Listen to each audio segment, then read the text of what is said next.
Ladies and gentlemen, the long-awaited, highly anticipated celebration of the 53 years of Terry Michler's teams and players.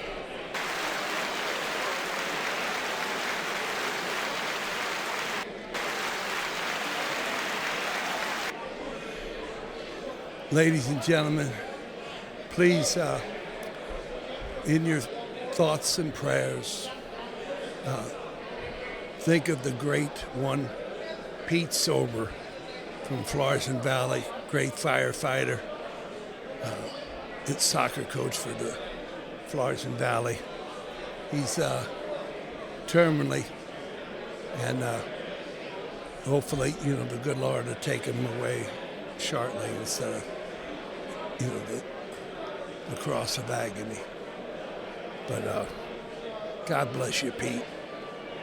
And he would want us to do what we're here to do, is to celebrate. We celebrate Pete's life, and we celebrate Terry Michler's. And look at this guy. This guy, Gary Reasoning. He's got 3 or 4 beers, and he's holding it without anything dropping, like a ball. He always had the ball, and he never, So, ladies and gentlemen, Pete Sober, well certified in the gates of heaven. We're giving him a big cheer to go on. You don't walk alone, my friend. You don't walk alone. And so there it is. And it's a lot of tables and a lot of people, but it's only we still got a little bit more time. All the late arrivals with the traffic. And yeah, I'm live, and I think that's somebody else. But anyway, Jeff Daniels, ladies and gentlemen, the guy who got everything together for the the ticket affair. And the guy who started it all here, Tom Heidemann, did I get it right, Heidemann? It was so close, but it was wrong. Oh! Hellman. Yes, that's what I meant to say. That's good enough. All right. But I want to thank you for all you've done. It's all you need is a Jefferson to get a ticket. Doesn't it seem like a great night here with all the Terry fans and the soccer fans? Oh, absolutely. Yeah. Absolutely. Sparkly, yes. Yes. And I tell you, do you have servers? Because I would like to have a sparkling water. Oh, I'm only kidding. You know what? We're out of sparkling water. Oh, Jesus, No, Mary. we're not. I should have carried a couple bottles in with me. You want some? Okay. So you never get anything if you don't ask. So, leave your embarrassment at the door, please. So over here, we have Denny Meyer. We got, the who's who over there. Mike Bono, that guy with the soccer guy, Tim McAvoy, Denny Longshoots, Hubble, Carl Hubble, John Pisani, ladies and gentlemen. We got the guy called Bill McDermott. And then we got the Jim Leaker, ladies and gentlemen. And he doesn't have his green jacket on today, but he's dressed in style. But that's the beauty of everything is this Jeff Daniels got together with Terry Michler's GoFundMe trivia night. The place was packed and had the trivia and everything, and everybody, so he's really done something. And he was the one that when the sacking happened, that he was the first one to step up and give support. And so the whole idea of the first team 1969, 70, 71. I believe in you, Coach Mick. And there he is, ladies and gentlemen, Mike Bono, the new entry for the Soccer Hall of Fame. We're on live, and you're the guy. Mike, how is it? It's just wonderful being here for Terry. Terry was his second-year coach when I came at CBC, so I played for Terry for 4 years, and it was awesome. Had a great time. And just on a full disclosure, you were his pet. No, I probably was not his pet, but we got along very well. Oh yeah, but one of the few. Yeah. I mean, when you're under the wing of Don Draghi, Kevin Egan, Billy Boren, Jerry Howe, name dropper. Yeah, name dropper. So Yeah. so it was all good. Oh, It was Mike, fantastic. you look great. And It takes a long time to get like this. Boom, boom. You haven't had any operations for a while. Not in the last 6 months, no. There you go. Yeah. You're on a roll. I'm on the cow. I got the cow valve going. I got everything going. So life is good. Yeah. Yeah. So, And I just want you to know that I know by the powers invested in me, you are now hereby well certified, baby. Yes, you are, Yeah. baby. I listened to the podcast with you and Sean Kelly and Lou English on last weekend. Yeah. North County. Yeah, there you go. I'm looking for Tom P. Pazzoa to take me down on the south side too. Yeah. All right, Wales. Thank you. You're doing a great job, by the way. Thank you, man. So there you go. And how do you get there? I don't know. But if you turn up your volume, you might be able to hear something because the whale is doing everything he can. And you know that I have it in a unofficial, official. How does it go? An official, unofficial security agency in Century Security, ladies and gentlemen, with John Miller and his wonderful wife and teammates on that awesome UMSL team. They're going to be in the podcast future, but it seems as if I possibly could have my first first sponsor, Century Security, ladies and gentlemen. So if you have you call on the whale for a private viewing of something, I'll bring your security, my own security with me. Thank you, Tom. Oh, you're wonderful, baby. Yes, he is. You're the best. Guys that are they serve. Where he is on the food chain, he's way up there. It's just an outstanding young man. He can still fit in his jacket at 6. He graduated in 64.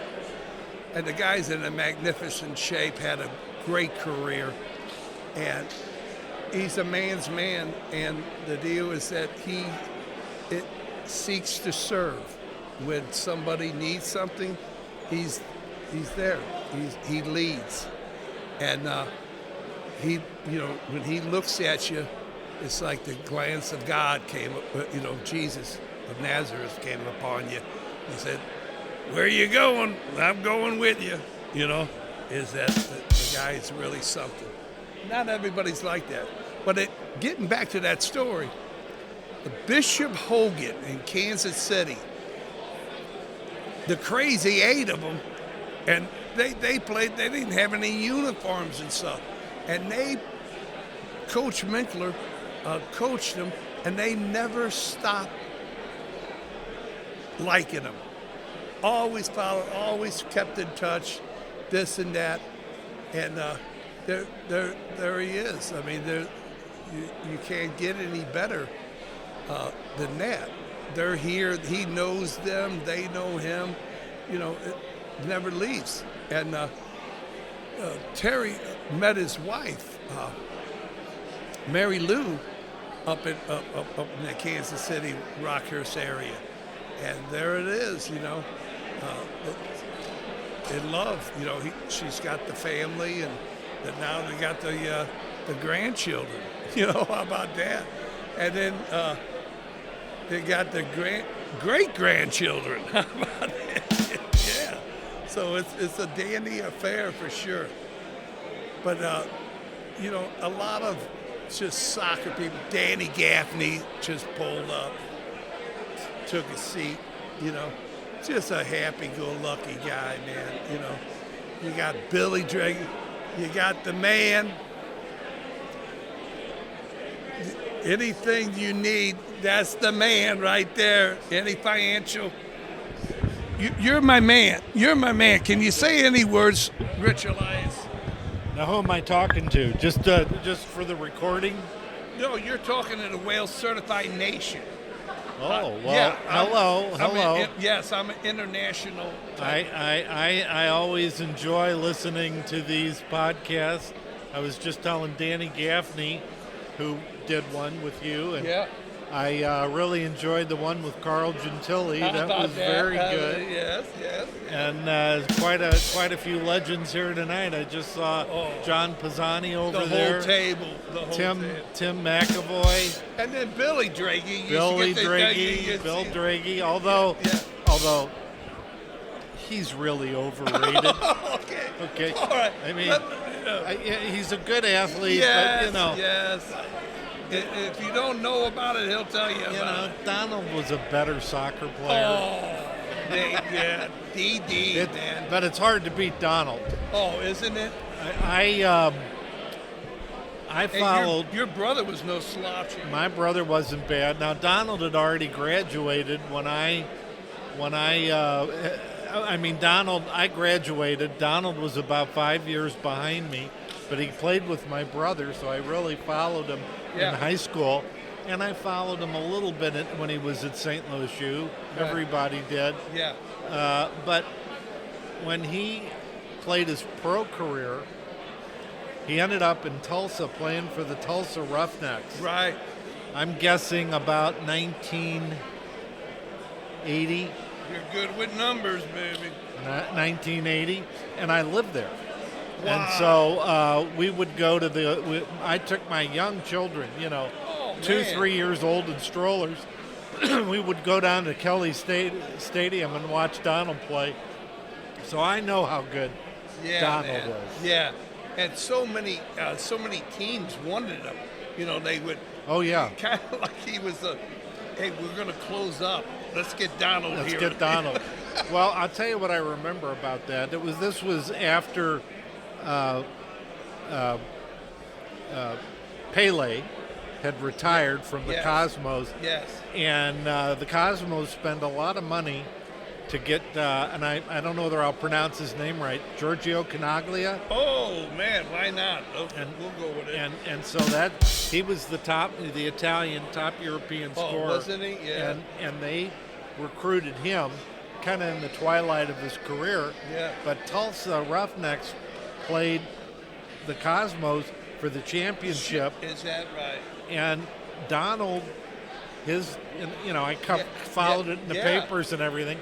Donald's job was to mark Canaglia man-to-man. Wow. They played 3 games, and he held Canaglia scoreless. Now, how's that? Oh, man, Oh, man, I knew you were a diamond in the rough. Oh, what a beautiful story that was. Thank you, man. Okay, we got some guy. Some guy on telling us to sit down or something. We're going to start the festivities. Well, there's a lot of people mingling. I haven't seen this guy in 40 years. I haven't seen him in 60 years. No, we're not on the road. Jeff Daniels, ladies and gentlemen. I was telling Wales? Oh, not much. I was telling Wales Certified Nation that you were the guy that got this all together for Terry with the what's it called? The trivia night? Yes. And I said that when it all happened, you were like the first one to come out and be there. and It that's was a fun night. yeah, it Good was. night. Oh man, unbelievable. And I was telling, guys that are top shelf, they're always out helping, like yourself, And you're going through a time right now. I wish you the best. Thank you. Yeah, and somebody was. I think Terry's going to give a little speech, so Okay. let's listen. Yeah. Yes. All right then.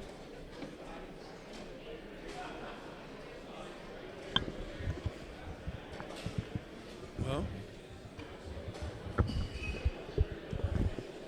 I don't know. There's something, and then there's a lull. Now in show business, that usually indicates that somebody left with the ticket sales. And it's the president of IWA Incarnate Word Academy right there. Such a nice woman she is, and that's the classiness of the higher. The more success you have, the nicer you are, and you got that by being nice, and you maintain nice, and you see the value in it. And all these people here, several hundred, it's the who's who of soccer, and it's just an outstanding thing. Well, the man of the hour is coming over, and he's looking to give a presentation. Now, this presentation is going to be coming around 53 years worth. So, and he's got a PowerPoint situation, and he's going to introduce the Clayton Road cadets to the Town and Country cadets. That's the main bridge here. Is that it's two different stuff. And so what he's on, he's on his he's in his wheelchair, and he's got the little laptop, and it's projected on the wall with the PowerPoint presentation. He's got this and that, and if you know Terry can put a lot of stuff in order on a small table. From his teaching years, they can do some stuff. Boy, I mean, they don't have any problems. But he's got his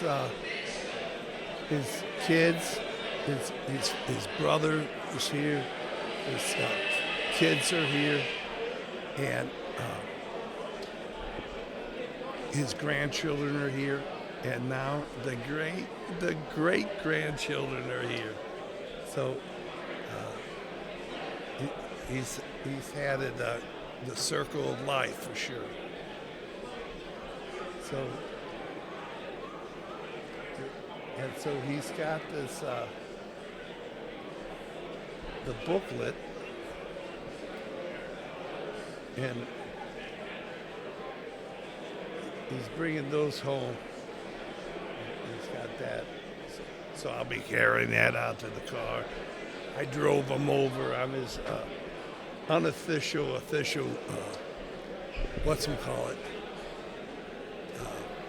chauffeur. I scared the hell out of him. He's going to heaven because I scared the hell out of him.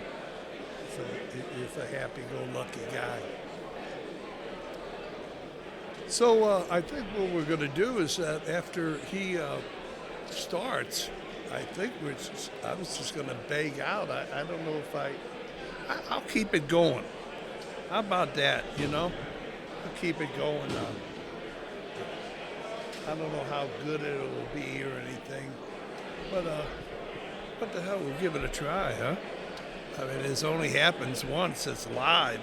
Anything can happen. Oh, literally. So there it is.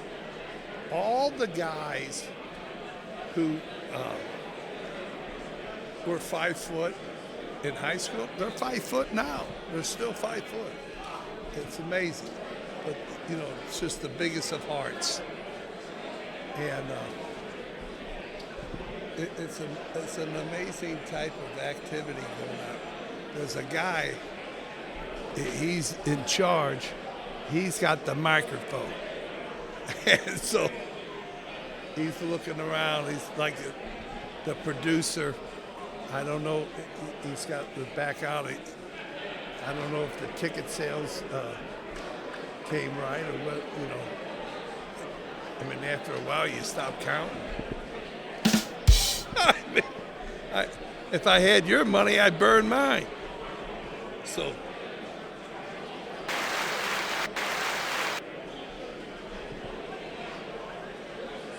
The Red Knights are in the house. The Red Knights are in the house.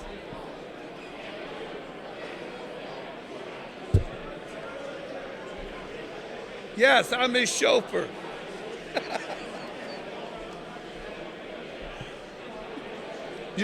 You're sitting with good company, the Red Knights. The ladies of the Red Knight.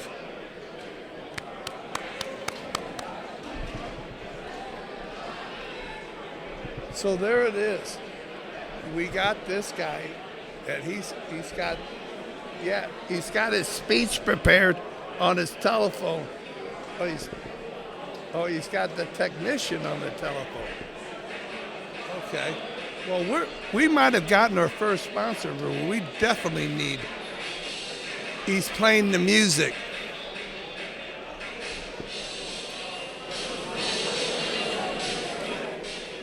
Put me in, coach.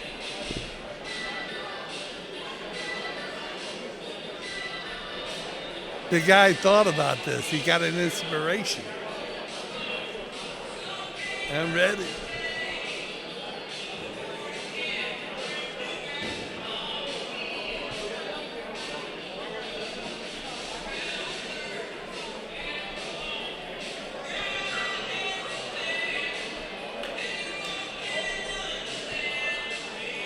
Well, that ain't putting me in, coach.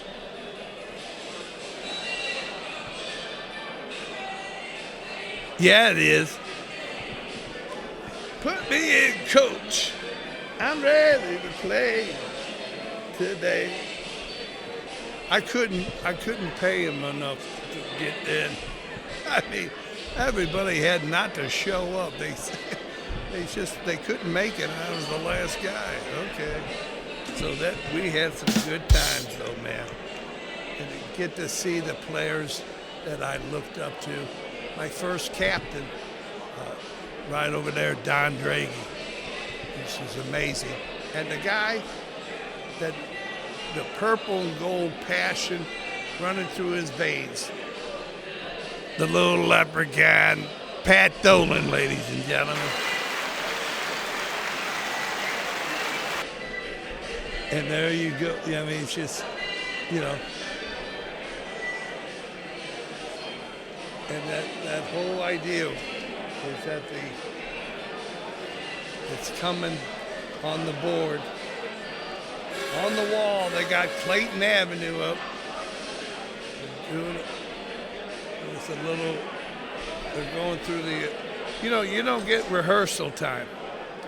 And I tell people, listen, you need to rehearse, man. You know, so, I mean, there's just nothing going about. You've got to rehearse, man.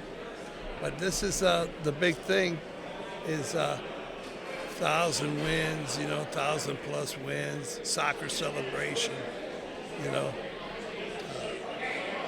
success. Yeah, let's celebrate.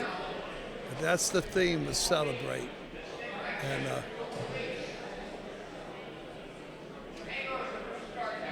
yeah, there he is. He's on the mic. Stop. Look at that. He's amazing. A man with one microphone. Like herding cats.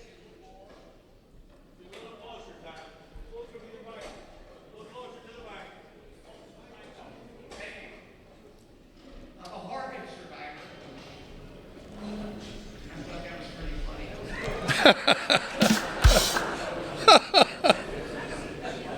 to CBC Soccer Honors, starring Coach Terry Michler.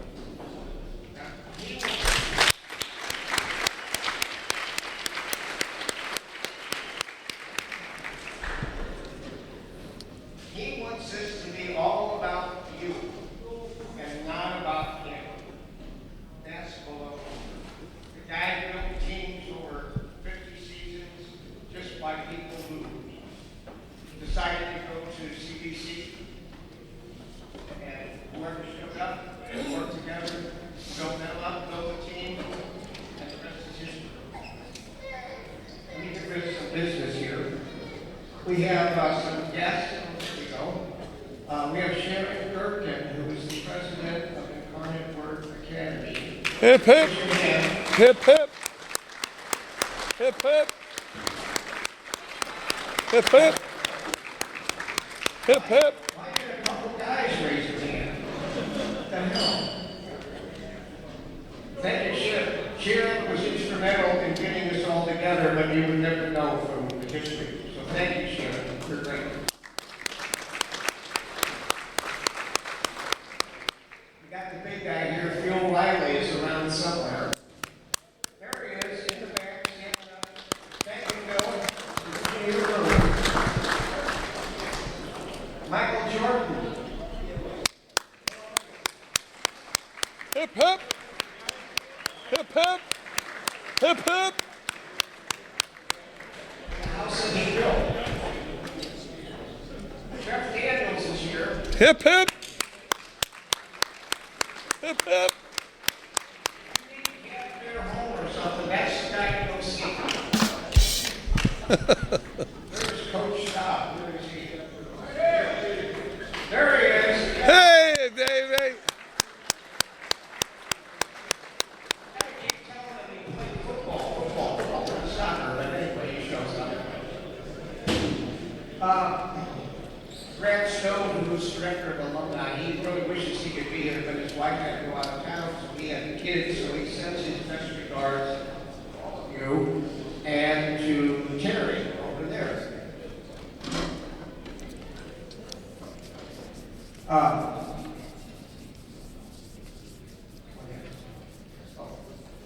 So here's our program tonight. So we're going to do an intro. That's happening right now, and it will be over. Thank you. Coach Michler is going to do a presentation of 50 years of soccer, and then we're going to have questions from the floor. And we don't want to answer the question of why didn't you play more? We already know the answer to that. So if you have a question, give us your name and your class. And then lastly, we'll have an invocation from Terry's brother, Jim Michler. Terry, is Jim here? Yeah. He's here in confessions. Somehow that fits.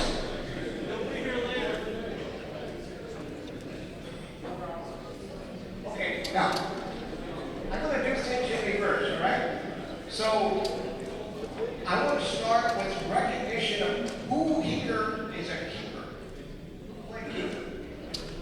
Is it Stand up. goalkeeper? Stand up. Oh, yeah, Johnny. Yeah, Johnny. Hey, baby. How you doing? How you doing, baby? Don't get no recognition. Next, who played defense? Everybody, right? Did you know what you were playing? Maybe that's the question here. Defense, all right? And following that, who was the striker? Oh, there they go. Four There. guys scored all those goals. 65. Yeah. People were humble. Yeah, there he is. You're wearing a pink shirt, man. Yeah, he goes. I remember you, John. John Pizzani, ladies and gentlemen. So, just a short comment, and we're going to turn it over to you, Jerry. How did this immense tradition of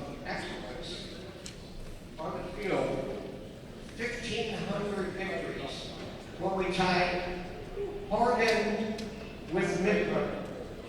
And all those teams were just guys that showed up at school, and the coaches just honed them into teams, and the teams were fantastic.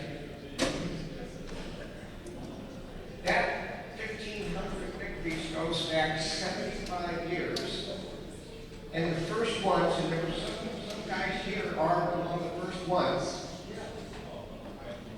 Their dads were GIs in World War II. Was your dad, right? Wow. That's how far back it goes. Wow. Great coaching, building players and teams from scratch, year after year. So we've got a coach here, greatest of all time. There he is back there trying to look shy or something.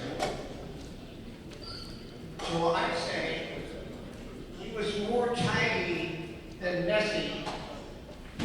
He's a bigger hand than Beckham. He's sneakier than Madonna, a handball thing here. And he's peppier than Pep Guardiola. Yeah. He's my coach. He's your coach. He's our coach. It's Terry Michler. Yeah, ladies and gentlemen. Way to go. Way to go, Coach. Standing O. Standing O.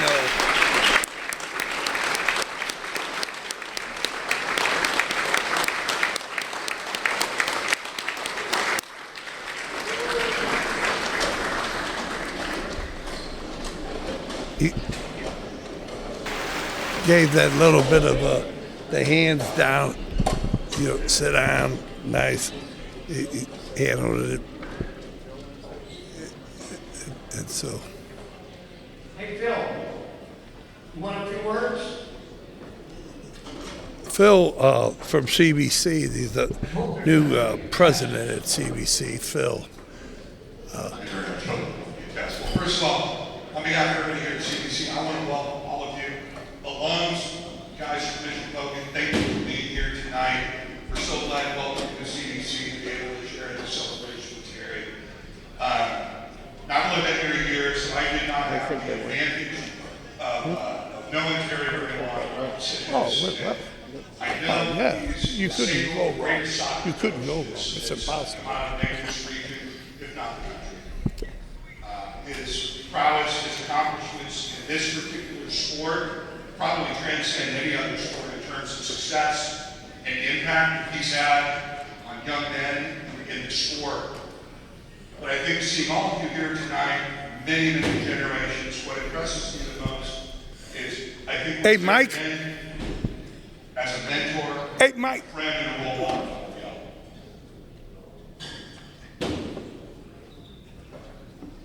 And I just want to say, Terry, thank you for your 52 years, all that you did for all of these young men and now they're all young men. And they're not looking at me. Thank you, Mike. And Oh, I just want God. to thank all of you for being here tonight and celebrate this tremendous coach who's even better man. So again, on behalf of CBC, thank you for joining us tonight. It's going to be a wonderful evening. And really, we appreciate you being here. And Terry, it's all you, my friend. All right, here we go. Here we go.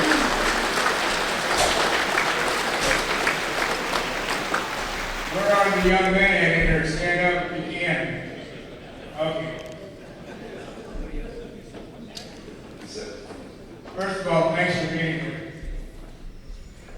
It means a lot to look out and see everybody.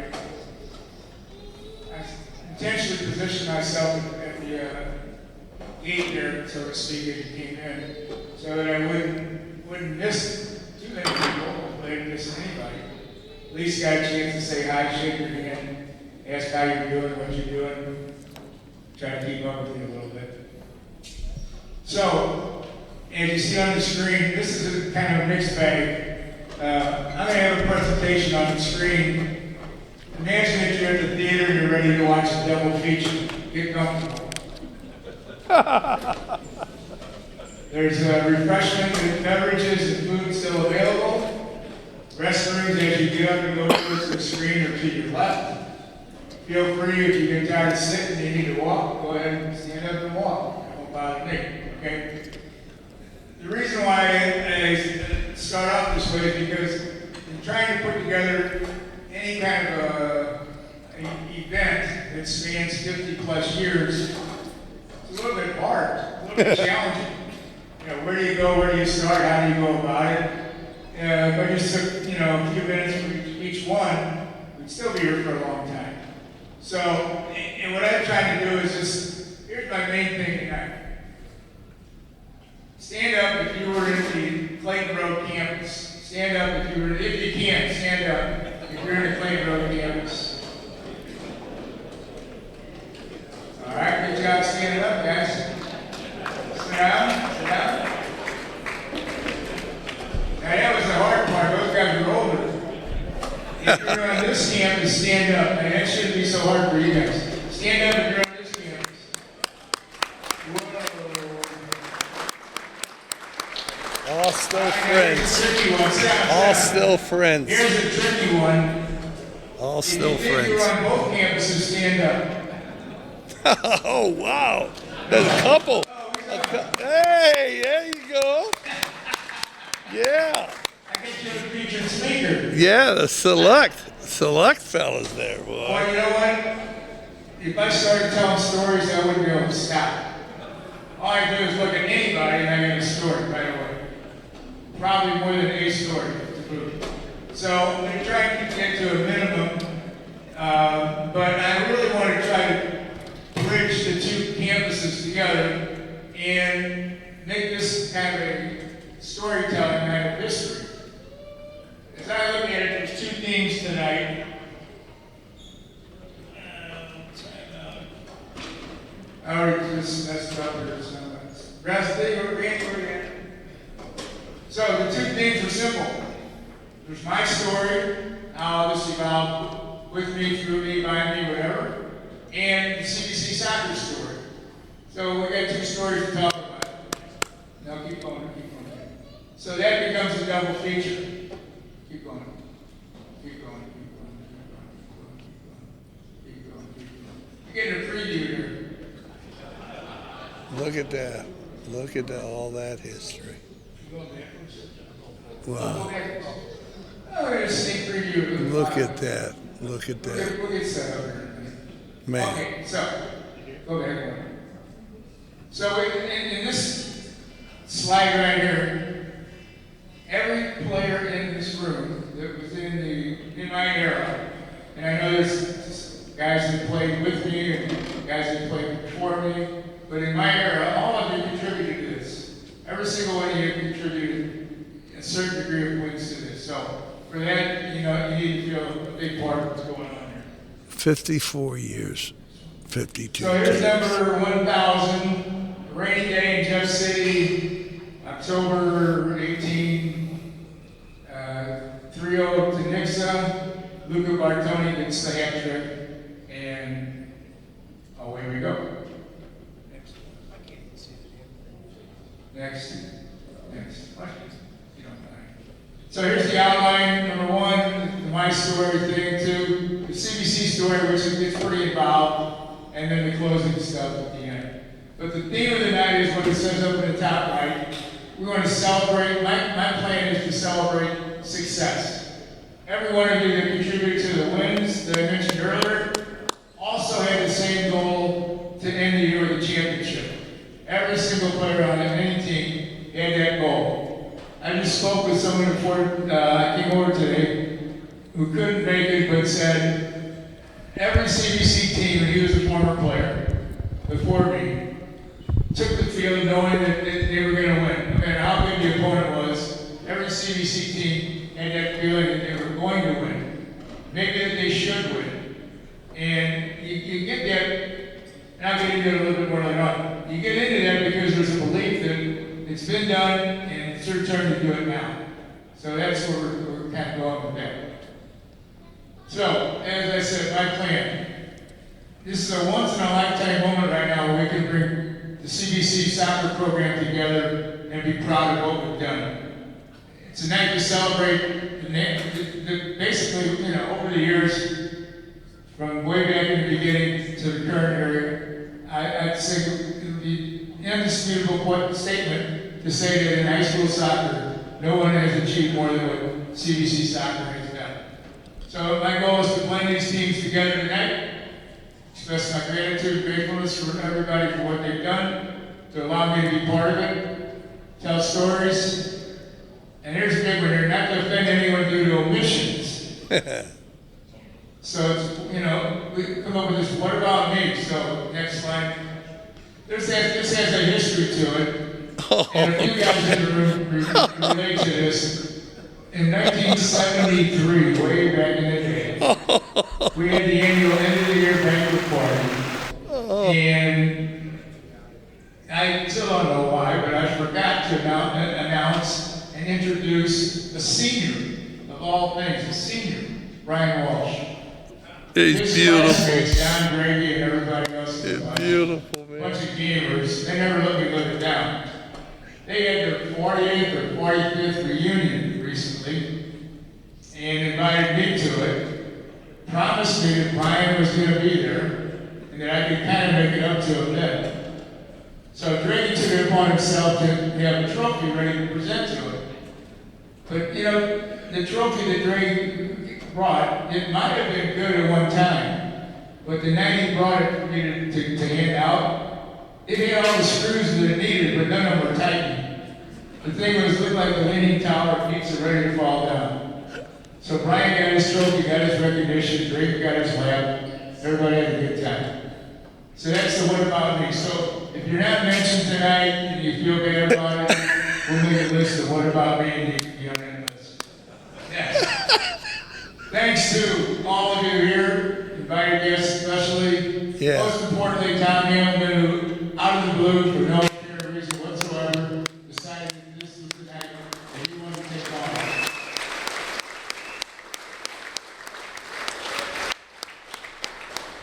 Chuck, Jeff, Michael, George, Phil Riley, all contributed in securing this facility for this evening tonight, so appreciate that. Families, mine and yours. My family I grew up in was Brother Jim, who's not here yet, Brother Tom, who is here, my sister Diane, who's not here. Jim's here? All right. Damn it, Jim, take him out. Tom, you want to stand up, Tom?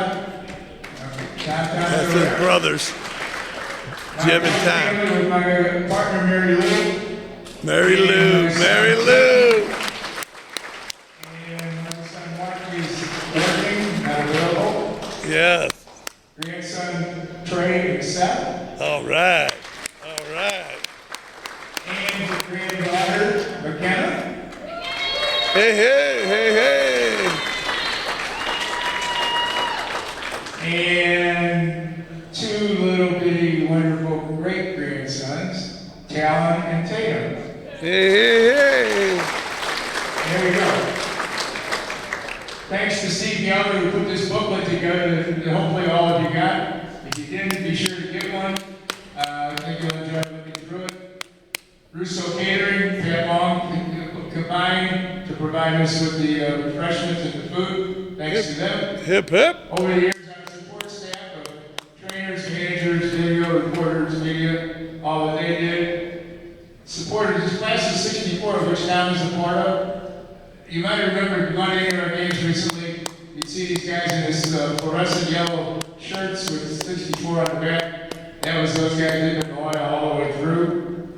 It's ironic, but last year, 2024, exactly on July 16th, which I believe is today's date, we had a trivia night in my honor hosted by Jeff Daniels. Jeff's here in a nice pretty pink shirt over here. And Jeff took it upon himself. Again, here's a situation where I played 1 year with Tom Hamilton, he was a year ahead of me. But we really didn't have any contact at all outside of 3 months of playing soccer together. Jeff Daniels was, I think, 4 years behind me. And both of these guys stepped up to the plate in times where, I needed a little help, support, or whatever. Came to the plate and took a swing for me. So I'm really indebted and thankful to them for what they did. Okay, move it. Next. Hip, hip. Yeah. All right. Final thank you again, players over the years. Players made all this happen, there's no doubt about that. Coaches from freshman year to up to varsity year made the players what they were, the teams what they were, so thanks to them. All the administrations years past that gave me the opportunity to stay around and coach and teach. Parents for all their support for the kids. The media that covered us. Opposing coaches, we got some in here tonight. You guys want to stand up? I know I saw Greg, Vince, Ray, John, Mormon, anybody who else? Hip, hip.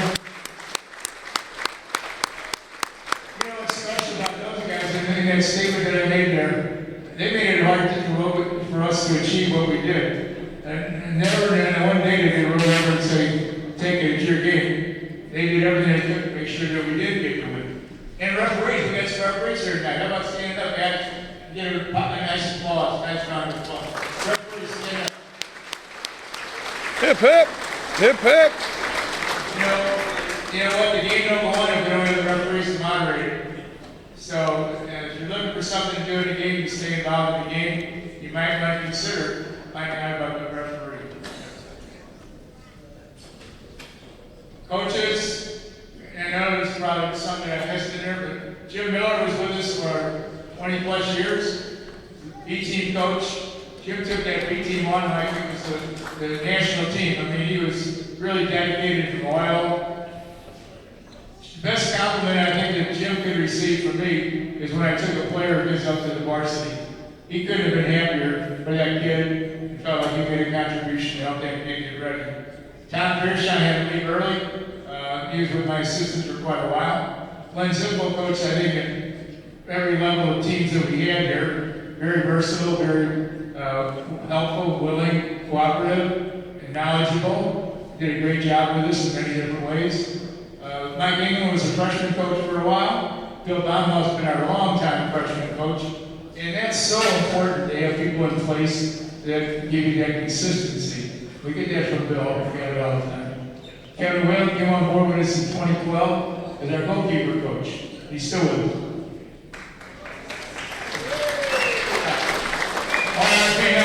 Here's the unfortunate thing really is each of the teams might have a player on the team that they remember that's no longer with us. Now's the moment where we can kind of reflect on that and take a moment to think about them and take a pause for a second in their honor. So let's do that for 1 second.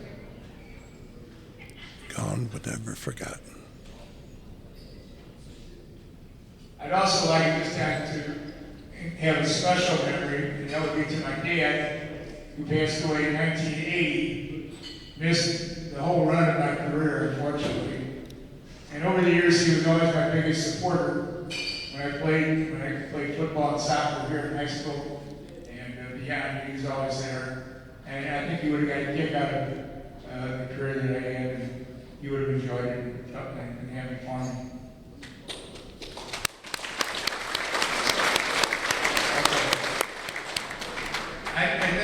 I appreciate you clapping, but I think you're probably going to get tired of it pretty soon. So maybe every once in a while I'll say, okay, it's time to clap. Everybody clap. How's that work out? Acknowledgements. Guy Slay's in the house tonight. Where do you at, Guy Slay, baby! Think about that. Let's try to be better about that. Guy wrote a letter to me at the end of the season in 1977. And yeah, you get letters all the time from players, and they're all really well done and meaningful. But guys went to the top of the pile. Guys went right into a frame. It's still in a frame.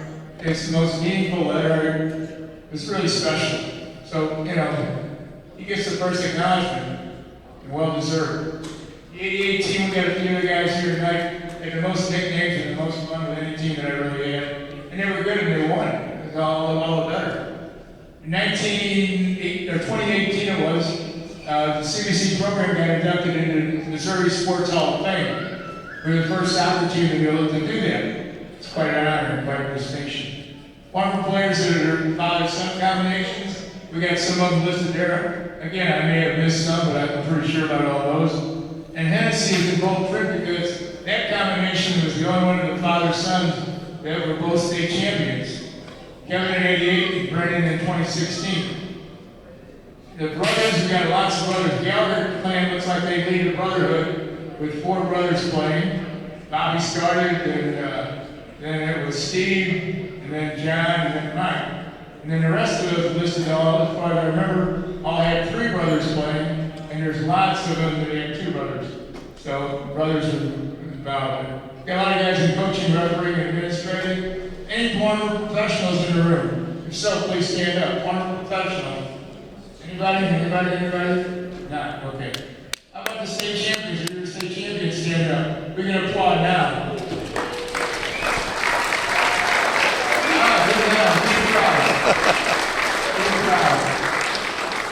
I think some guys just stood up because they needed a break, but good timing on that stand up, though. Our leading stage, John Pisani is here. John, take the bow. Stand up, John. Somebody stand John up. There he is. Hey, John. He's standing up. All right, those are the 9 state championship teams that we have here. And you notice a few of the boys were here tonight and stood up to be recognized. Next slide. Now, these are our 3 leading scorers. Bob Gentili was the leading scorer for the longest time until John came along. John scored 54 goals to eclipse Carl's record. And John was the all-time leader. John, I can't imagine anybody getting anywhere close to that. The most that I had in my career, in my first year, Tom Walsh scored 32 goals. That was the closest anybody came so far. And Tim McElroy is third on the list, and Tim and John played on the same team. And I played with both of them. They were a year behind me, so I was able to play my senior year with them. They both played when they were sophomores and juniors. So congratulations to those guys. Next slide. Now here's a good one, folks. Who's Bishop Hogan? What are they all about? Well, we got the Hogan's Heroes here because these are the guys that Hip, hip. they deserve a round of applause. They deserve a Hip, round of hip. applause. Hip, hip. Hip, hip. Hip, hip. Hip, hip. Hip, hip. Hip, hip. That's enough. Where's Monkey There's Bud? a bunch of guys that, and I started Hogan in 1969, a little bit in 70, and these were a bunch of guys, and most of them were playing football in the fall, and the football coach said, do something in the winter, and I was on board, and they said, this guy knows, he coaches a little bit of soccer, a bunch of plays soccer, and so they came out and did their best, but they became lifelong soccer fans. You know, it probably had something in it before we got started. Boy, they really took it seriously and took it and ran with it. Took it and ran with it. This is a picture that came down this past fall on a Saturday morning for one of our games. Surprised the heck out of me. I had no idea about it. You know, I look over the corner during the warm-up and I see this bunch of people in maroon shirts. And I'm thinking, what the hell is the Smith doing over there? And then all of a sudden it turns out to be these guys. Wow, what a surprise. Here's the team picture back in the day. I'm in the back left as you're looking at it, covered up. I was telling Phil Riley. Phil Riley is a Benedictine guy. That I'm covering up an R on my jacket, which was my Rocker's college jacket. And these guys from Kansas City, they don't take lightly to Rockers. They don't appreciate them. So in fairness to them, I make sure I cover up that R. In the house tonight, we have Mr. Soccer Bill McDermott. We have Mr. Soccer in St. Louis, Author Dave Lang. St. Louis Soccer Hall of Fame, Jim Leaker. Captain America, Al Trost. That's quite a picture he's in there with us, the heavyweights. And Dan Conklin, author and former SLU goalie, former college coach at DePaul, wrote a book called Find a Way to Win. Dan went to our 2009 game, caught up with me afterwards, asked a question or something. I gave an answer that impressed him. Then we found some time, sat down. He asked a bunch of questions. I gave him some answers, and he wrote a book. That's Dan. They're all here. They deserve a round of applause. Hip, hip. Hip, hip. My story here. Bob Fitzgerald, my uncle, was one of my first influences. Bob, in the old timers know him as 80, and he was a player, coach, ambassador, referee. He refereed a lot of the high school games when I was playing. He refereed a lot of our games. So when he was on as a referee, I did my my best to have a good game, so I wouldn't let them down. Ed Foger was my CYC coach through grade school. I was baseball and soccer coach. Very good man, generous, always made sure that everybody showed up and got to places, because he would load us up in his car, take us around, and we'd go play. Bob Hargan was my high school coach, and Bob had to mark it on motivating. He could motivate you for sure. Dave Berwin was the guy who really had the soccer concept. Dave was my first inspiration in terms of playing the game in a different way. And a lot of people that played for Dave would say the same thing. And Denny Long he's just the GM. Anybody in St. Louis soccer knows Denny Long the way he is, but he was a major contributor.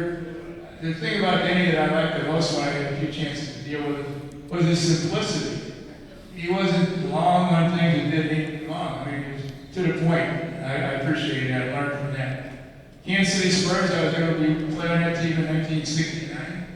And it was a great learning experience because I was only one of 2 American players on the team. So we had a very international roster. We were champions in the league that year. It was only a 5-team league, but still they were champions. But the learning experience was really good. And then in 1974, I got really interested in watching Dutch soccer. Soccer people would know that was the years of Clockwork Orange and Total Soccer, where Johan Cruyff showed up on the spot and introduced the world to a different way to play. In 1997, I got to go to Holland for 10 days in a coaching symposium. It was one of 8 people from different places around the world that were going to take this learning experience. And Jan Prine was one of our instructors. That was in 1997. In 2002, I ran back into Jan at a coaching convention up in Baltimore, and we reunited then. And in 2007, he came over, and we started the Dutch program that went up until last year. So the Dutch program was one of our really, really neat things that we did. One of the highlights of my soccer experience, because we were able to bring Dutch coaches over and influence young St. Louis kids in playing the Dutch way. And then in the spring, we would take groups of people, players and parents, to Holland for a 10-day experience. We did that for, I think, we did it in 2008 up until last year, so do the math, that's pretty many years. That was a really good time. Influence CBC coaches and players, always learn from the next person, right? High standards and attention to detail, those are 2 of my strong suits. Work hard, play smart, be productive, hit my theme song. My story, this is interesting, this is very interesting, because these 3 things, any one of these 3 things may have derailed my ability to be at CBC at any time at all. In 8th grade, one day the nun went around the room and said, "Where do you want to go to high school?" My dad had a co-worker, had a friend that was at St. Louis U High as an athlete, played baseball and soccer. So we followed them around from like 6th grade on. So the nun says, where do you think about going? I said, SLU. She said, think again. I said, okay. She said, find something that only has 3 letters in it. It might be better with that. I said, ABC. She said, well, you got 2 of them, right? So I ended up here thanks to dear old sister. 1969 was the year of my graduation from college. It was also the first year of the military draft. So you had a chance to graduate from one thing and entering a whole other thing. And the draft was by birthdays. My birthday came up in spot number 110. That year in the draft, they took up to spot number 195. So obviously 110 is a goner, no doubt about it. But one of these fine young Hogan guys, John Latinger, will you stand up, please? This is a guy that you might really think a lot of or not think anything of at all. But his dad was the colonel in a reserve unit that had just come back from Vietnam, was being deactivated. And they needed fresh people. So, by the grace of God and John Latinger, word got to his dad, blah, blah, blah, and anyway, I ended up getting in that unit. Had that not happened, who knows what would have happened? I have no idea. that was a huge moment in my life. And then in Kansas City Spurs was a great learning experience. But here's the story on that. I just signed with the Spurs like in my senior year in 1969. I'm in the Spurs office with Don Popovich, who then was Dragon Popovich, and we were going to go out and do a clinic, as we did regularly. CBC called and offered me a job to come back and teach and coach. And oh boy, the only thing I ever really wanted to do, and I got to say no. So I said no. And so we played the year, and the next year, I did go to the Army with the reserve unit, missed everything. Came back, and when I came back, the Spurs had folded, they were done. Got another call from CBC to come back. They said, "Are you interested?" I said, "Yeah." I said, "I'll be there yesterday." That's how interested I was. So that's my story. I'm sticking with it. And thank God it worked out the way it did. Sometimes you get 3 strikes and you're out. I got 3 strikes, I got a grand slam. So I'm pretty happy about that. My thoughts, yeah, here you go. The only job I ever wanted, I've been blessed. My heart is full. Very appreciative. Over the years, I've been the lucky one. I could not have asked for any more. Those are heartfelt thoughts, believe me. Simple and to the point.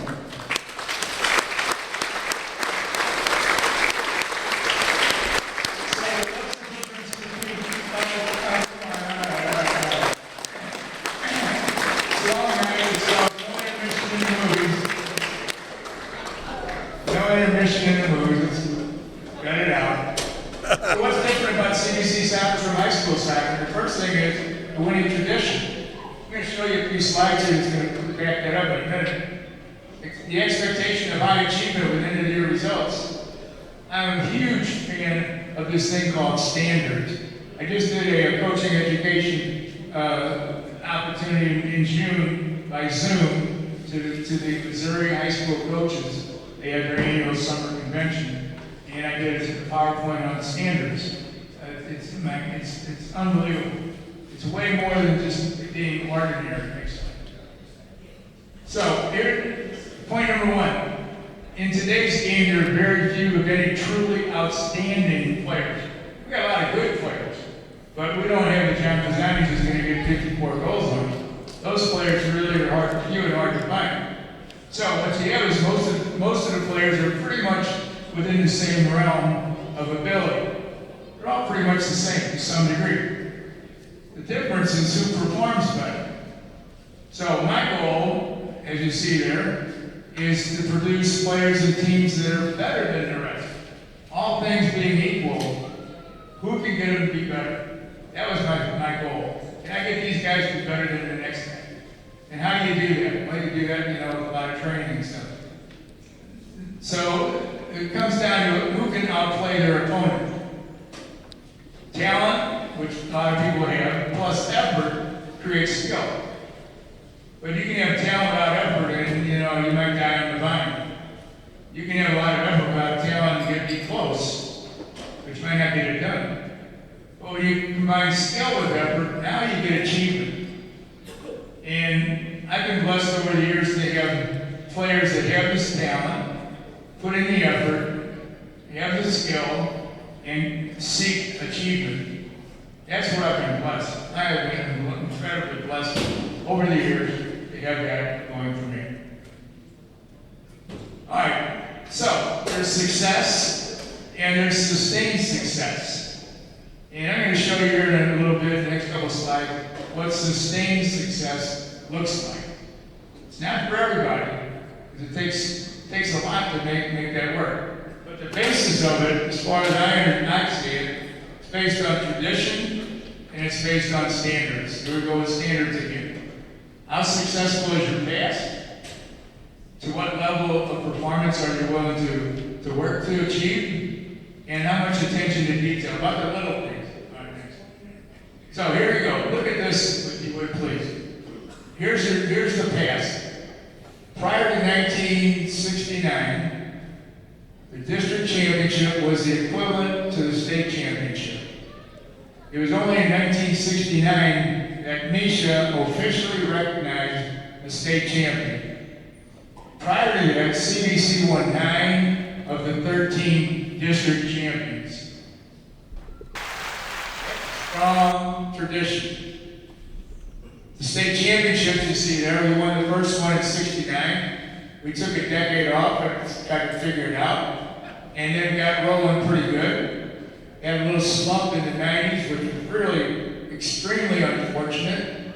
And then we picked it back up again. And then you look at the seconds that we had, runners up. So that's tradition, that's standard. Next. So what's a standard? A standard is the level of performance that you're willing to accept. Where do you set the bar? Is it okay just to be ordinary? Is it okay just to kind of get by? Or do you expect to demand more? And that's part of it. That's only one part of it. The second part of the standard is you got to get a buy-in.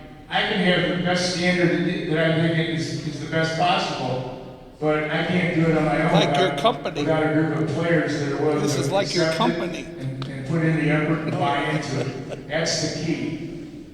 So why doesn't every organization have the same high standards? CBC has a high standard. Why doesn't everybody have a high standard? Well, as you see, there's different levels of motivation, resources, commitment, and ambition. Those are not just words. Those are extremely meaningful components of success.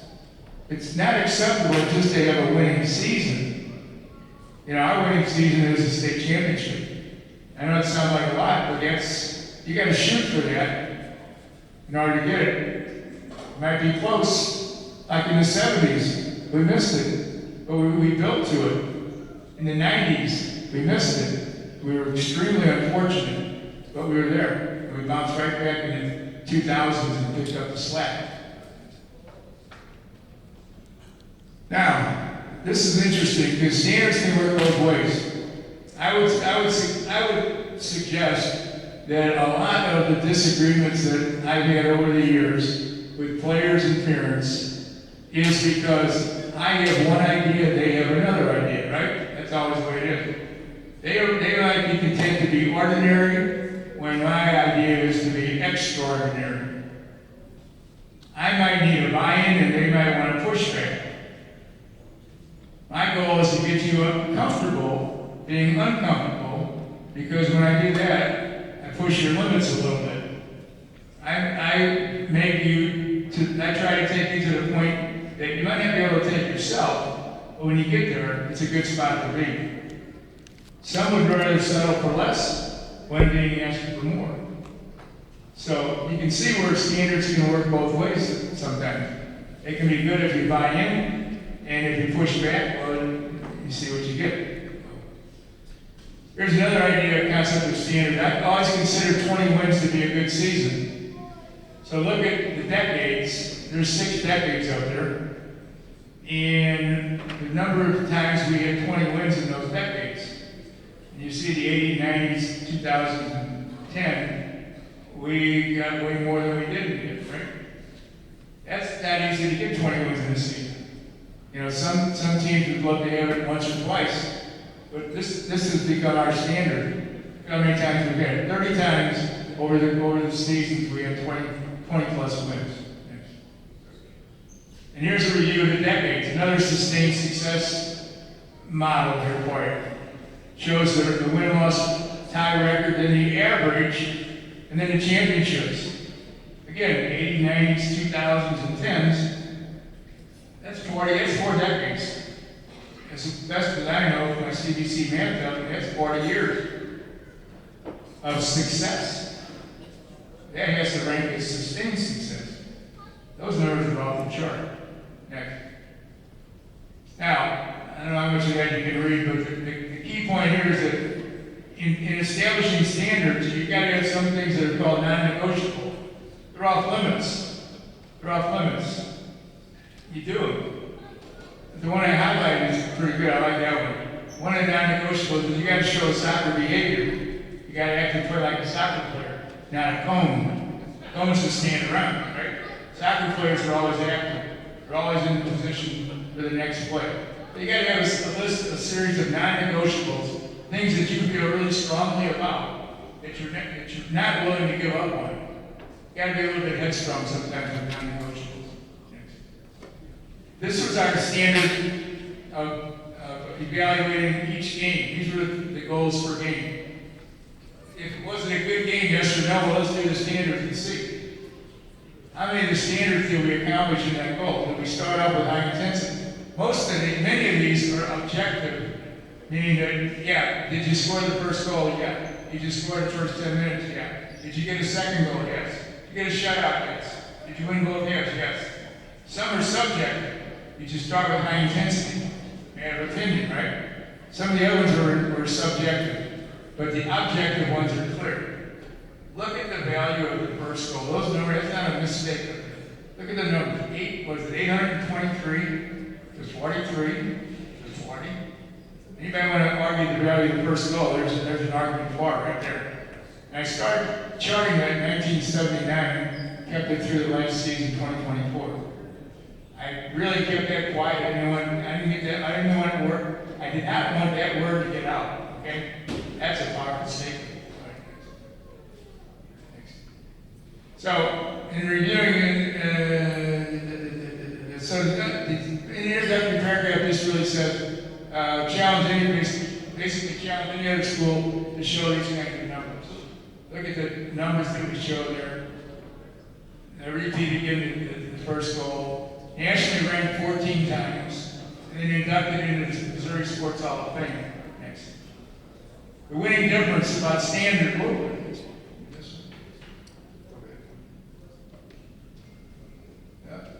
Okay, then go to the next one. Well, there was a picture of the Hall of Fame. I guess it must have disappeared. Okay, go ahead. All right. So, with these standards, here we go. What's the winning difference? When nobody talks about it, you got a big team. Nobody talks about the standards. If the coaches talk about it, you got an average team.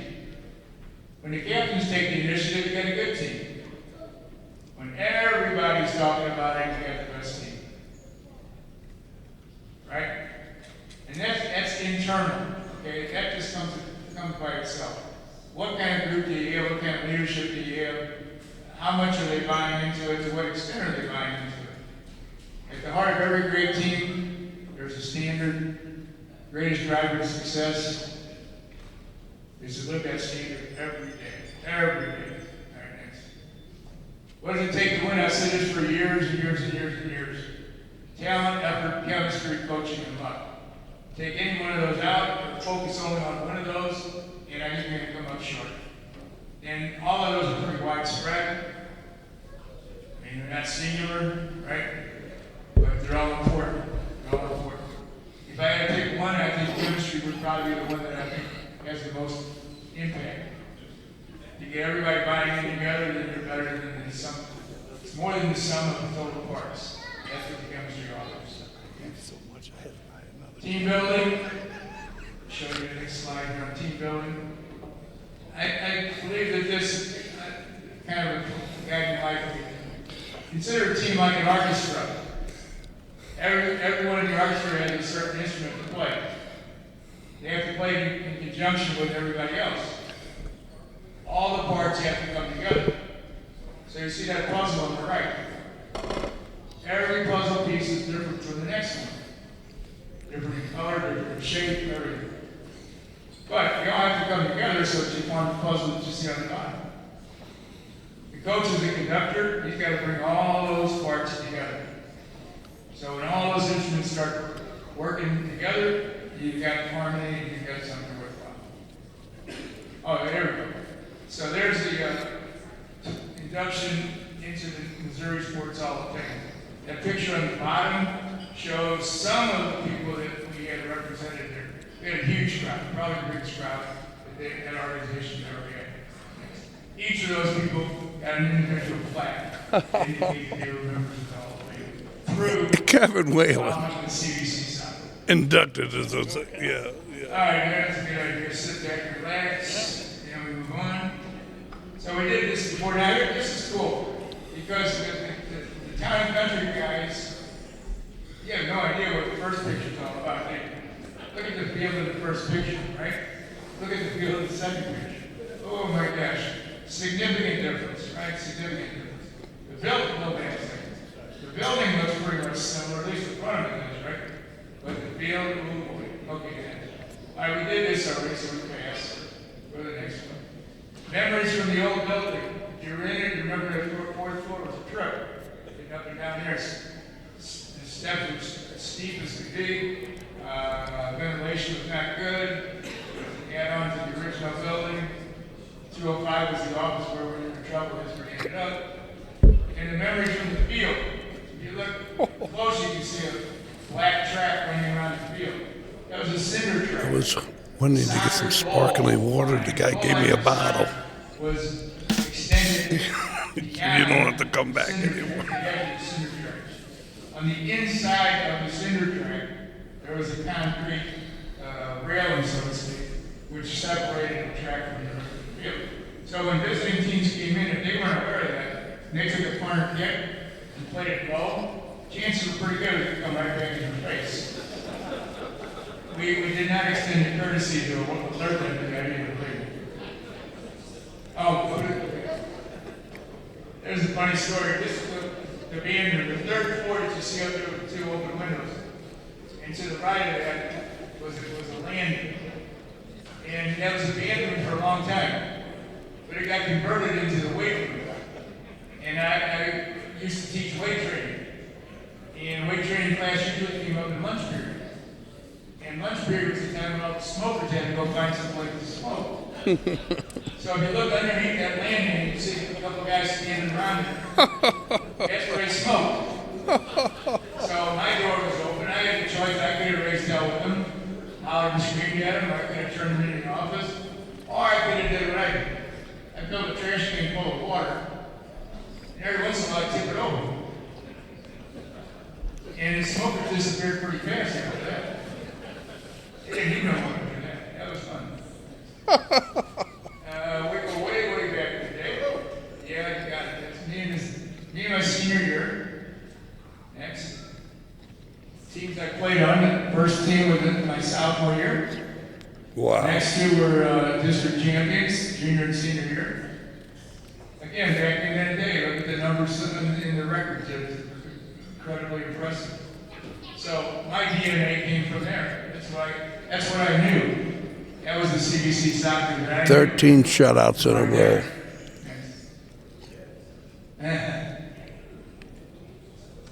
You town and country boys, you didn't have to worry about that snow, did you? Coach Argan in the top picture, he was pointing down that way, and he said, why don't we go this way this time? Bottom picture, he's got a clipboard in his hand, and he's probably saying, this clipboard ain't going to last very long here. And the player's sitting in front of him going, I hope we don't break that over my head this time.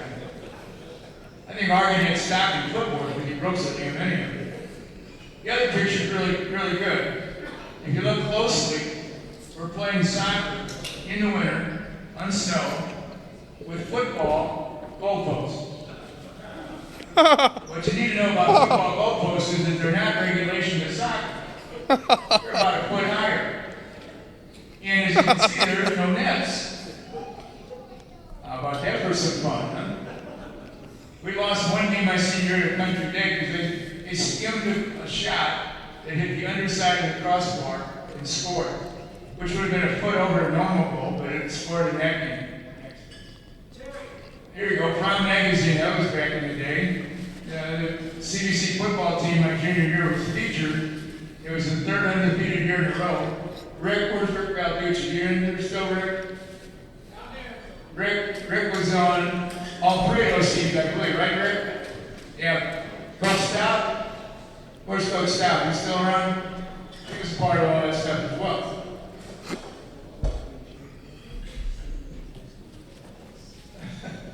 Go back to the goalpost. Oh, time out.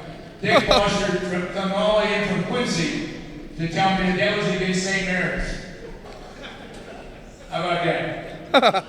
So you guys don't, what I try to tell my teams over the years is, you're never going to forget these years. So he's telling me that was St. Mary's, okay? Guess what? He didn't forget it. He didn't forget it at all. So this was the Prom Magazine, 10 cents an issue. If you bought it for the whole year, that's 12 months, you got it for $1. How about that for savings? That's what life was like back in the day. Go ahead. First year teaching. Look at academic books. Spanish 1, 2, 3, 4. Okay, here we go. Alright. Let's get this party started. Let's see if we can click it again. Hopefully it'll show the video. I was afraid of it.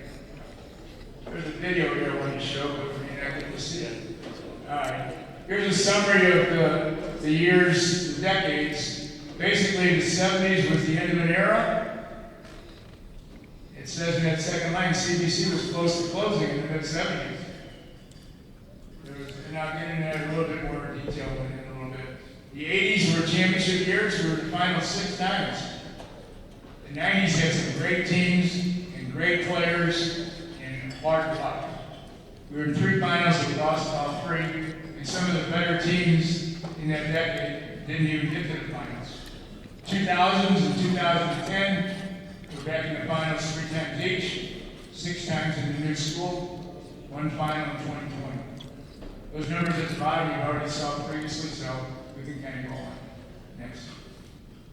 Here's a list of honor rolls, so to speak, if you will. Guys from those eras. The 70s, see Donald Brady here. Donald was on my first two teams. Played at St. Louis U, was within the NASL with 7 different teams. There's 2 things to say about that, I guess. One is that very seldom would Americans back in that day be able to transfer from one team to another. They could make a team, but it's tough if they left it and went somewhere else. The second thing is, every team Brady went to was going to close. So, the next team that he went to, then, oh God, we're done. Here comes Brady. That was supposed to be fun, but I guess I didn't go over there. Tom Heineman up in the right corner. Tom was on a 2014. And you see there he's a former national, U15 national team coach, former professional player. Currently the assistant coach in the MLS, with Chicago Sting. And quite a career. Kevin Hudson played in the late 90s, and he's current coach in SMU. Daryl Durant is in the house tonight. Everybody should recognize and know Daryl from his days playing indoor in St. Louis with the St. Louis team and coaching. I got to tell the story on Daryl. Daryl played 4 years for me, outstanding player for 4 years. And if you know Daryl's story, you wonder how the heck he ever managed to do it. Poor guy had arthritis in his big toe so bad that it's extremely painful. A lot of visits to get treatment, missed a lot of practices because of it. But always showed up ready to play whenever he could. Didn't miss really any games, but really struggled in between games to recover from it.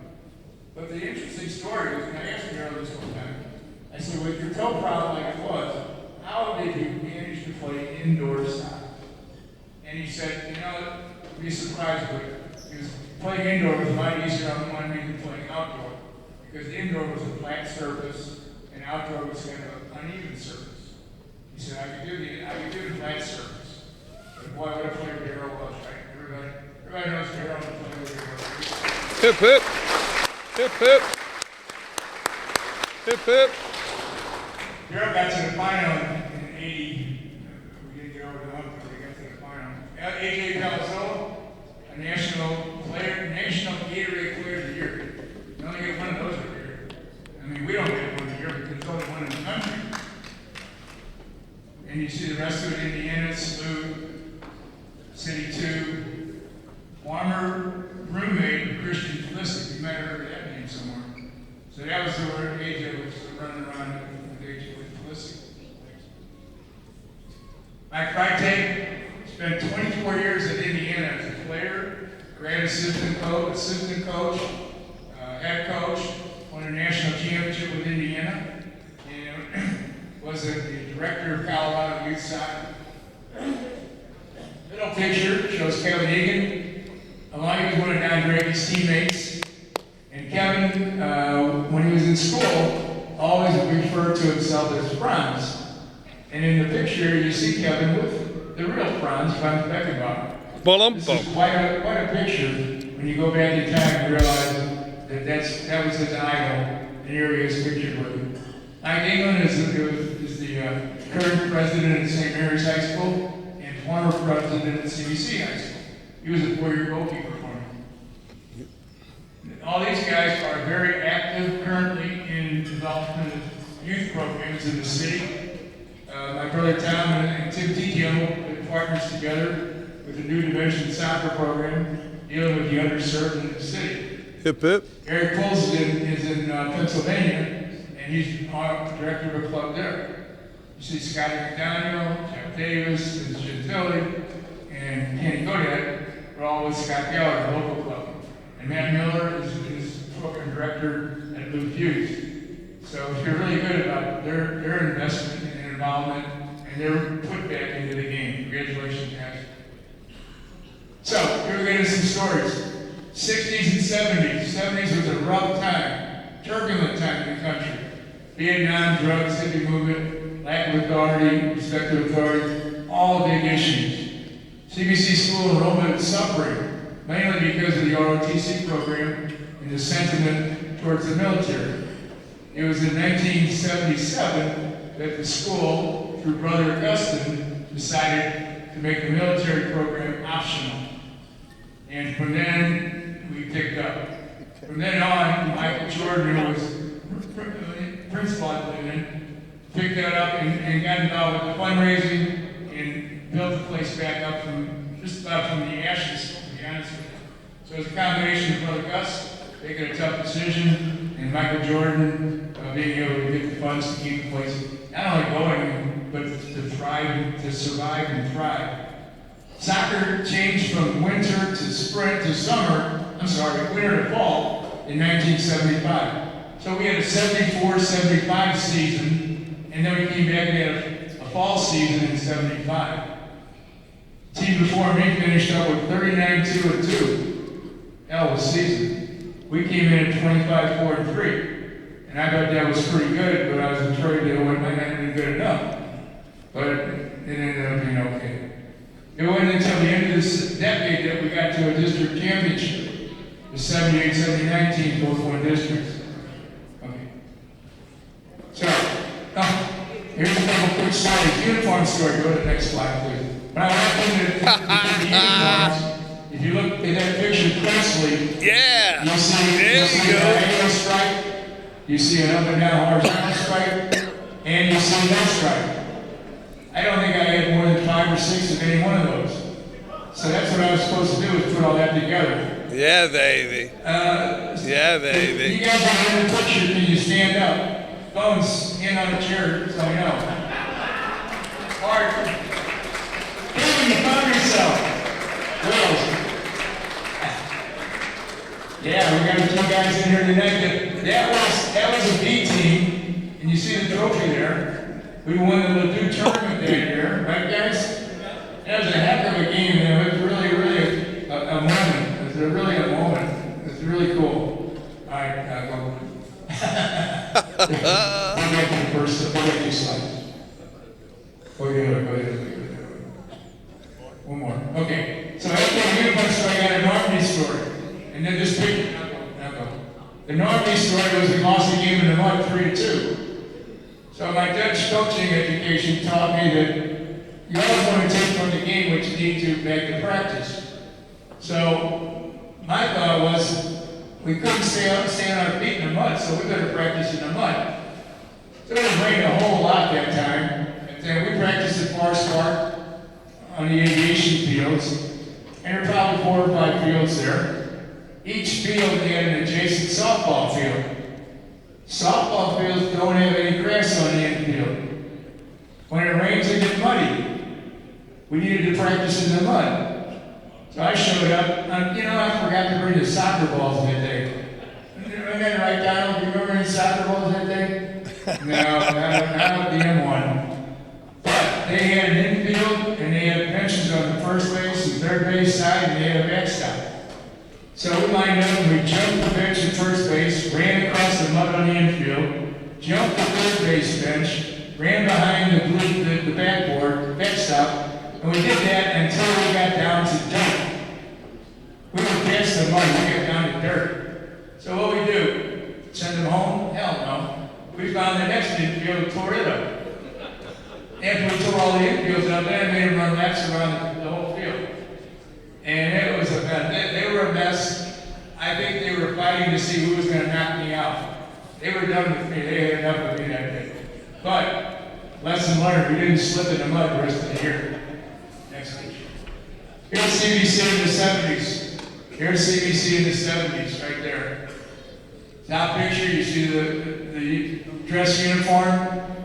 Got three guys in that picture there. Tommy Newsel, you see yourself there? Bill Gonzalez, Bill Moore, all in that picture, all soccer players. The bottom picture, no, look at. Okay, right there. Hold on. No. Right there. One more. Nope. Forward. Right there, stop. The bottom picture under the dress uniform was every Wednesday activity. Every Wednesday activity. It's called, we're on an R&R schedule. I think it was like a regimental review. Twice a year, one in the fall, one in the spring, we had major reviews. The whole school, in their respective companies, had to march around the field in front of a reviewing stand of full-blown military officers, and then be evaluated whether or not we would be certified as a legitimate ROTC school. We did it every Wednesday. Every single Wednesday we did it. Top picture, you see a couple guys in there, familiar. The first three guys, Lenny Deschler, Marino, and Benedictine guy. Next to him, Rich Bartier, goalie. Behind him in the jersey is Bill Bourne. On his right shoulder is Don Grady. On his right shoulder is Steve Elias, another Benedictine guy. And way back in the back, the tiny little guy with the red hair, Ian Grahala, another Benedictine guy. They'll put the plug in for you here. And the bottom picture was not my classroom, believe me. And we were not having a sleeping contest. But anyway, it looked like a good picture and fun to show. Here's schoolboys coming to school. That's what it was like back in the day. My first team, my first captain, and myself. Who'd have thought that was me? Look at that picture, right? In 1976, we took a CBC group combined with the SMET. We went to England, Holland, and Portugal. And you know we're in England because we're getting ready to load up in that double-decker bus. And we're talking to the Bobby there. And then the top picture to the right, we're outside our Andorra hotel. Better to be out than in that place. Yes. And here's the group. Here's the group that went. Kevin Whalen is waving to himself as he sees himself in that picture.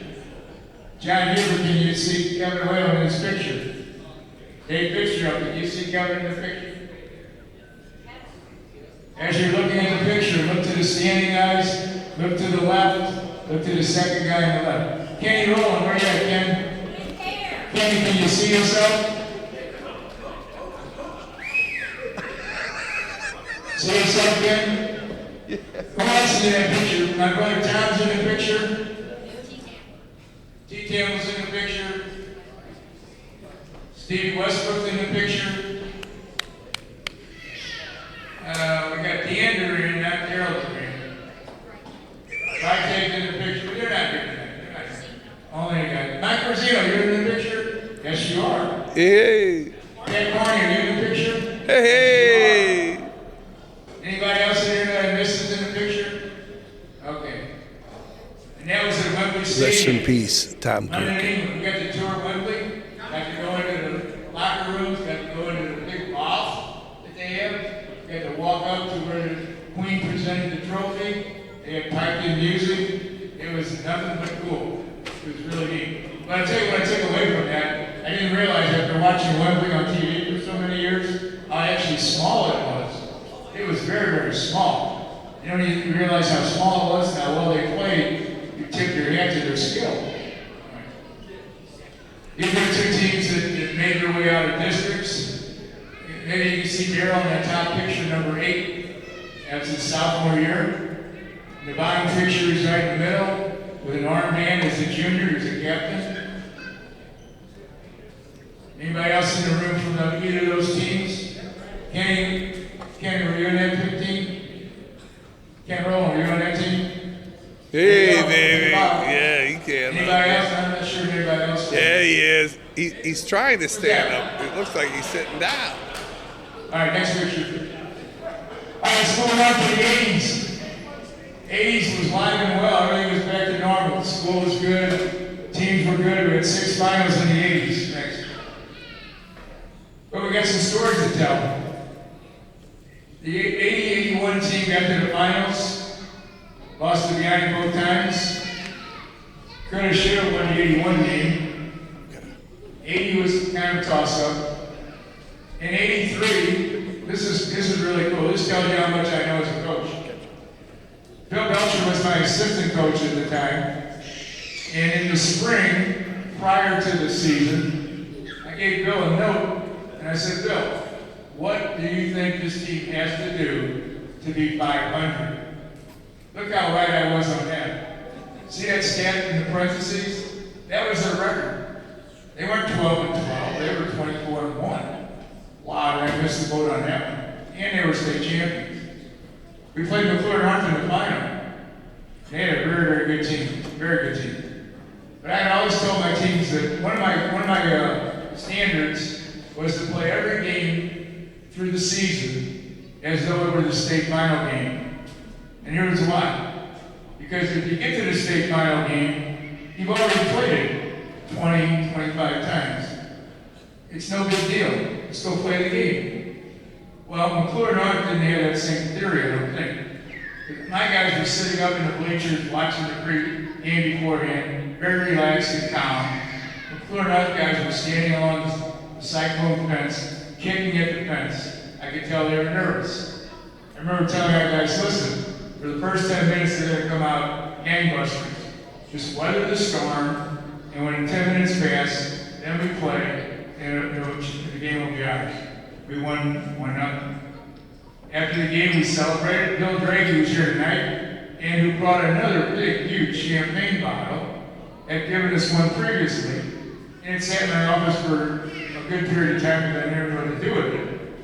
But I had a feeling this day that maybe we could actually pop it open and spray it. So we won. We brought the bottle out. We sprayed people. Somebody might have taken a drink of it. But anyway, the state didn't like it. We got it written out for having alcohol on the premise at the gate in a high school event. We got it written up for that. Yeah, I like that. So much for that. 84 followed up with another state championship team. And again, outstanding record. I was smarter this time. I didn't ask Bill for a record. He didn't ask for about 500. But the Ray Stahl story is pretty good. Johnny Johnson was our go-to guy, and Ray kept saying, Coach, when's your graduation? I told him, he goes, be sure and let me know, will you? I go, why do you want to go to our graduation? He said, I want to make sure that Johnson graduates. I said, okay. Mike Gallagher and Sean Sprung were playing DeSmet that game, and it was at Lindenwood. It was on icy conditions. Field was slippery. Ball was played into the box. Both of those guys went to the ball. They both kicked at the same time. Mike actually scored a goal, but Sean was right there. Sean was kind of a crafty guy.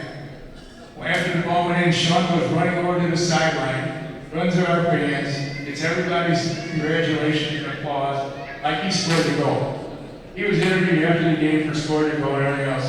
Poor Mike scored the goal. So the next day I see Mike and scored. I'm like, Mike, you scored that goal, didn't you? He goes, yeah. I said, well, what'd you let Sean take all the credit for? He said, who cares? We scored, we won. Sean took all the credit. 85, oh, it was a heartbreak. 85. Lose 17 seconds to go to the state championship game. That would have given us 3 in a row. And we're playing Aquinas. They have a really good team, typically very good players. We're winning with 30 seconds to go in the game. We're winning 2-1 in the game, 30 seconds to go. We have the ball at midfield. You guys that played for me might remember that I used the term flags, F-L-A-G-S, flags, because every field has 4 flags, and they're always on the corner. So when I have flags, you kick the ball to the flag. 30 seconds to go. By the time they get it and run back up, time's going to be out. Well, the guy that hit the ball decided he needed to take one more touch and dribble one more guy, and he got stripped. And they scored. And we go into overtime, and they scored on our own goal, playing at Lindenwood in the days when the turf wasn't the best out there. And their player comes down the left wing, crosses the ball into the box. There was no Aquinas player inside. Our center back was to kick the ball.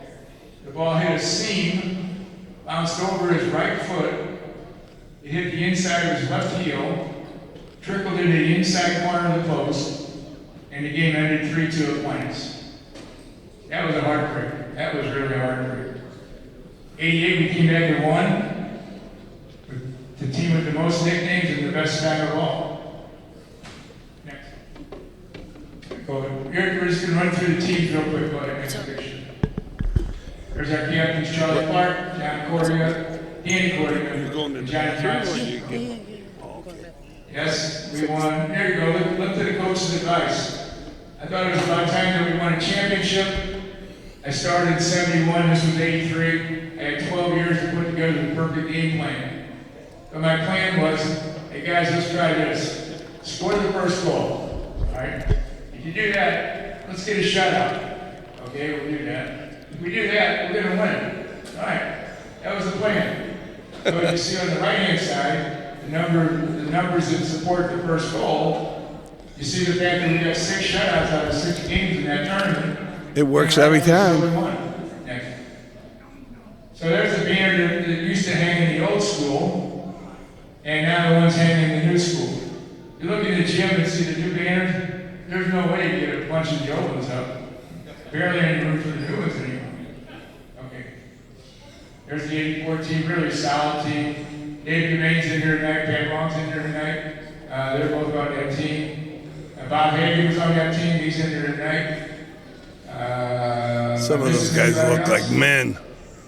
Man, what a team in '84. Hot Rod was on that team. All right, let's not forget Hot Rod.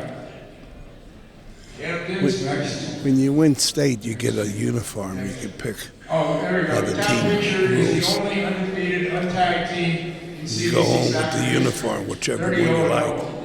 You're the only team that ever plays with Most it striking for in life. my teams was 83 and 84, where we only lost 1 game. I guess some guys take it and they sit around watching, games on the couch with their uniforms on. This is the one that laced the last state championship I won. We got the shirt. What uniforms they had. There's a winning goal. Tom Edgar scores a goal. But if the team wants it, you win state, take it home. Ball in the goal, the goalie down, we win. Next. If you look closely at this picture, you can see a trophy right in the middle of it. Steady Eddie's right on the trophy. Who's next to him? Skinny. Billy Dixon's in that picture somewhere. Juggles, Biddles. Yeah, buddy. Wernberg, all the names. Bert and Ernie were there. This was the Saturday night in September in the CBC tournament. We had tied Piani, but that tie gave us the championship. We were celebrating. After the game in the locker room, everybody's happy.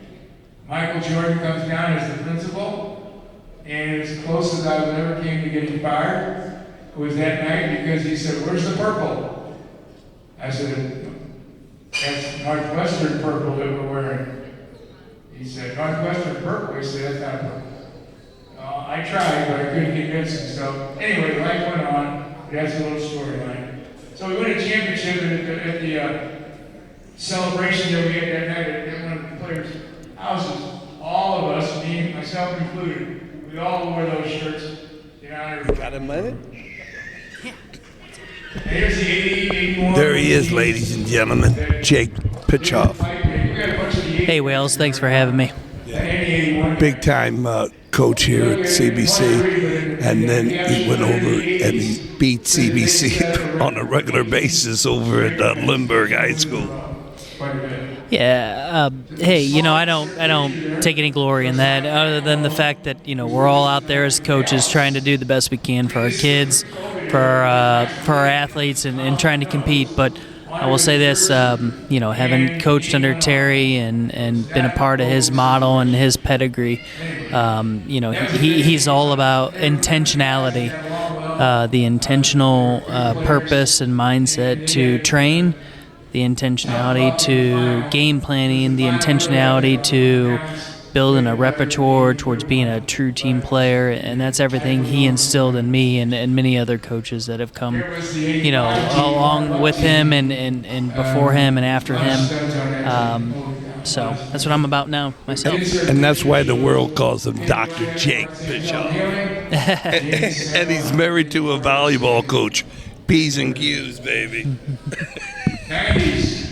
Say hello to the missus and your wonderful family, will you? Absolutely. All right. Absolutely. Thank you. All right. Take care of everybody over there. Glenn, take care of Glenn. Yeah, actually, Glenn is still coaching with me. So Okay. Yeah, you're a pair, man. A beautiful house anytime. So I'm very grateful that I met you and be with you, and we'll always remain friends. Absolutely. Yeah. So at some point, you have to get on Whale Certified to talk about the Flyers. Are they? Yeah. So okay. So and then obviously there's a little guy on the hill called Sam Kaloa. He's a goalkeeper. His name is Sam. Point him out. Yeah. So you help. You'll be able to go to the Hill Day, and you pick him on your team.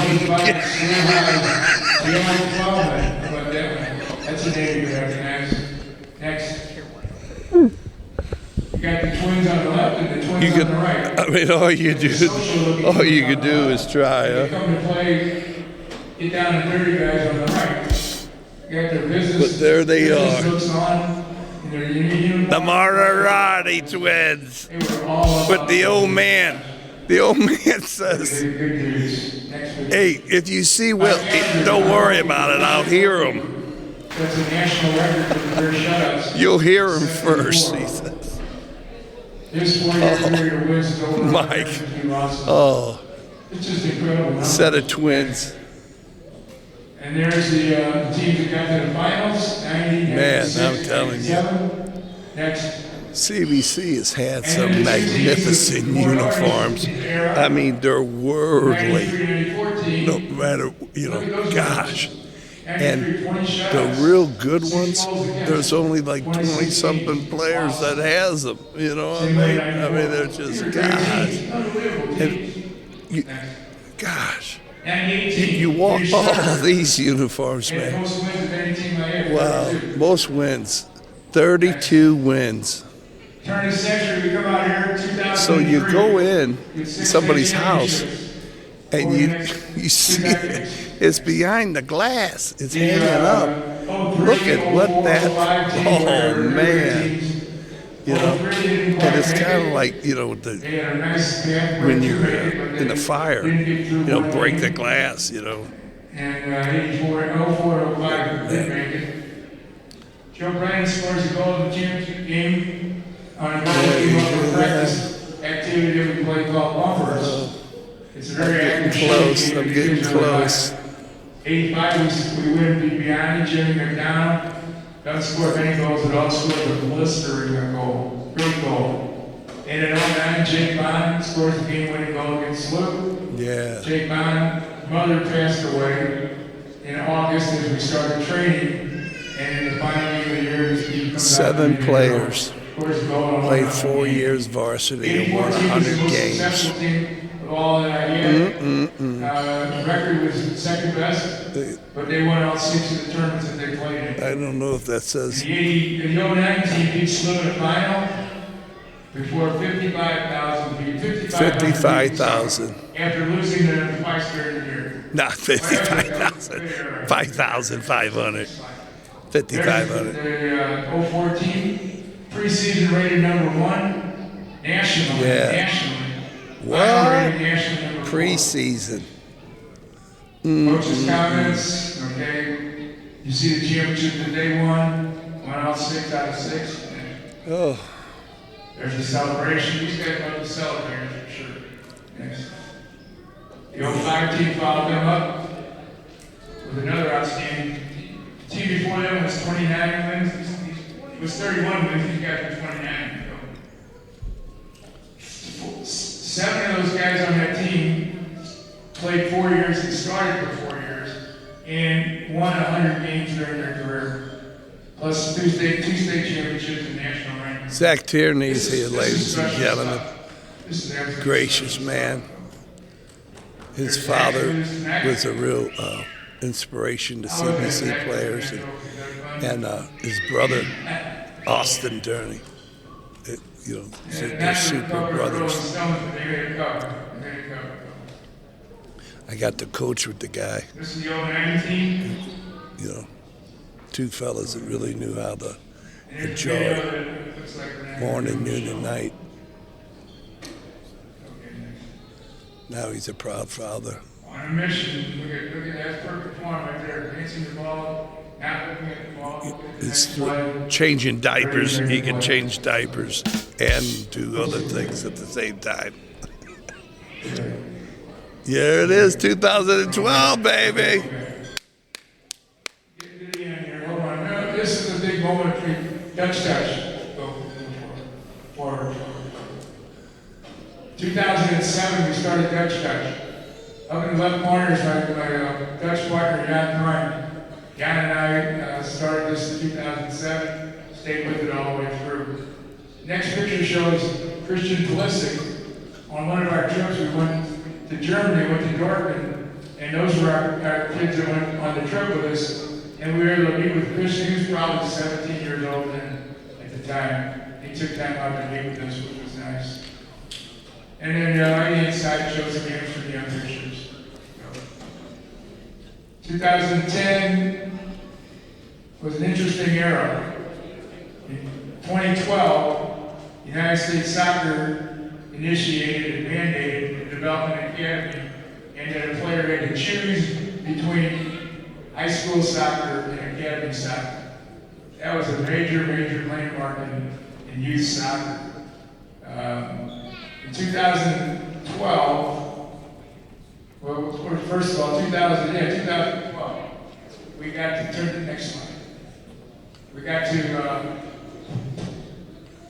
next slide. Go back, sorry. Go back.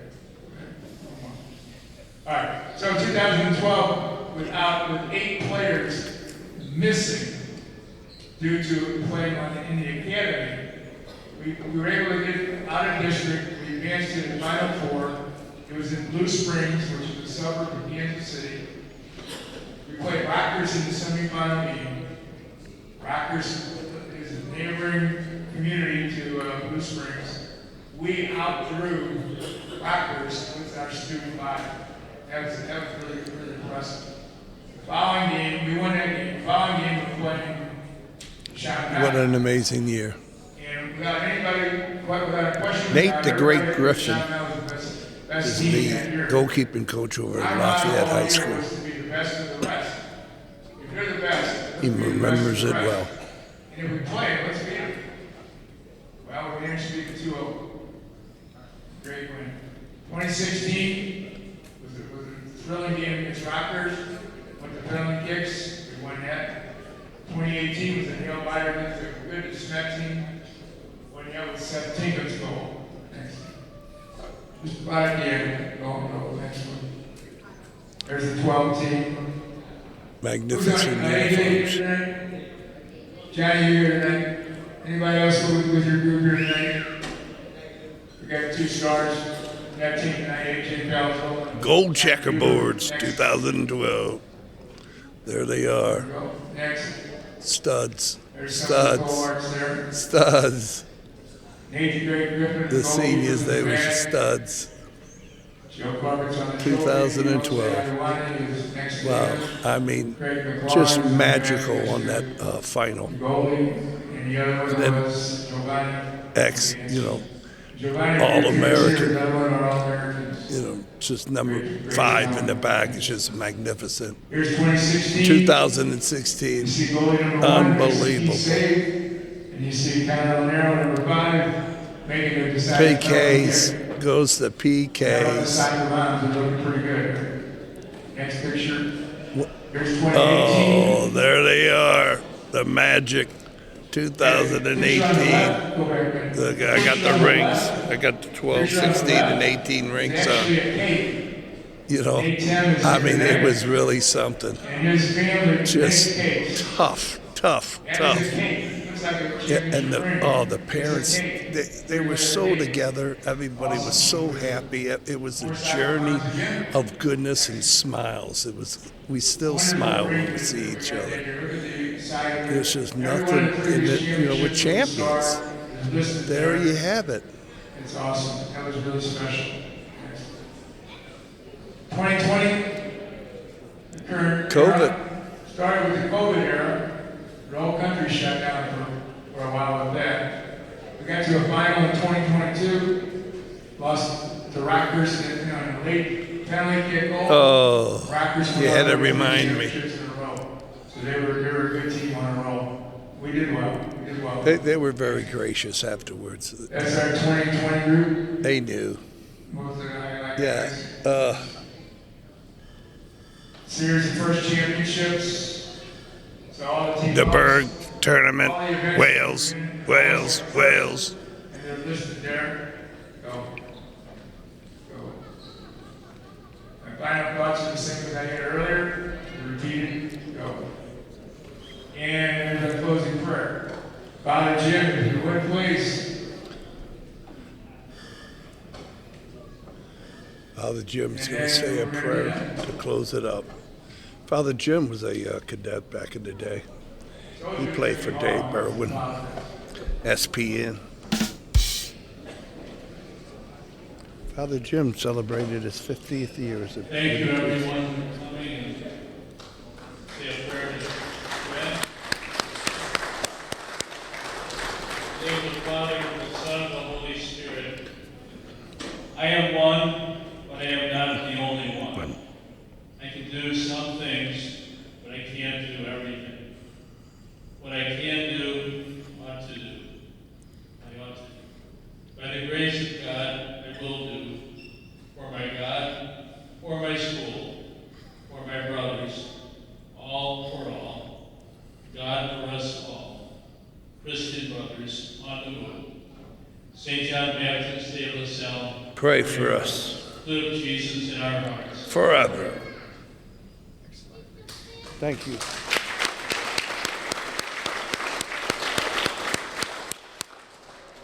It's an open microphone, he says.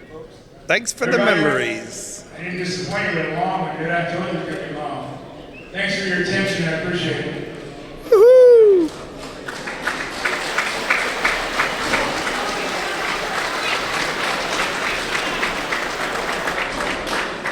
There you go, baby. There they all again. They're looking in.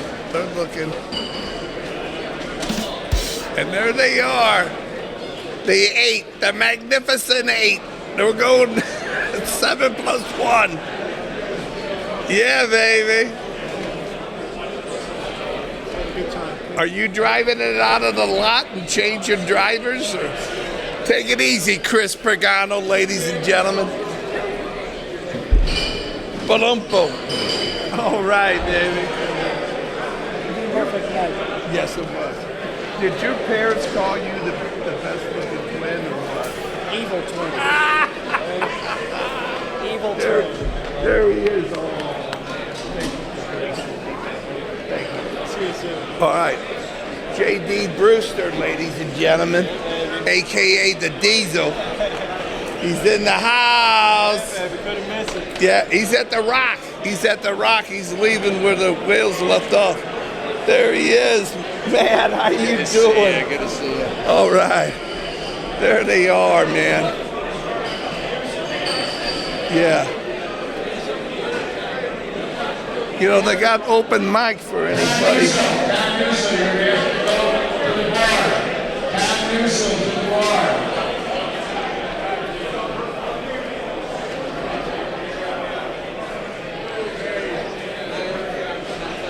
I'll see you. Anybody comes over and pass a little gas. I'll see any. Yeah. The Lady of the Red Knights.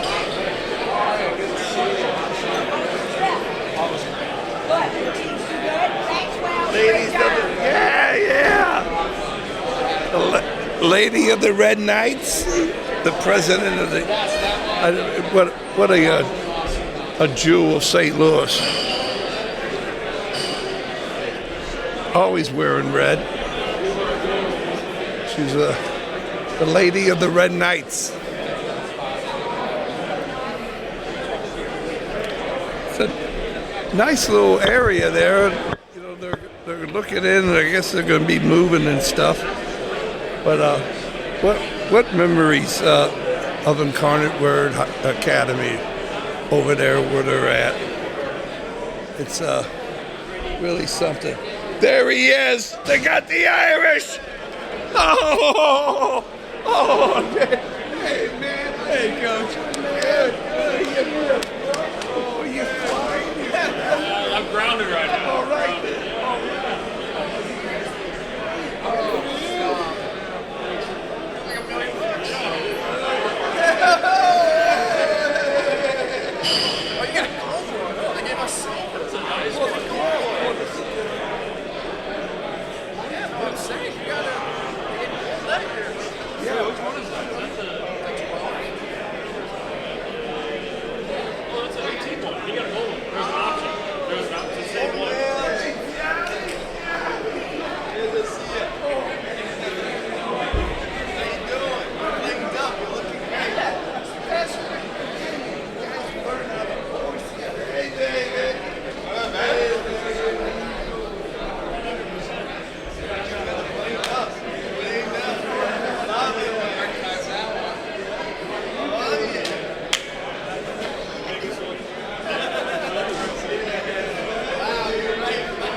there. Yeah, let them know. Come on.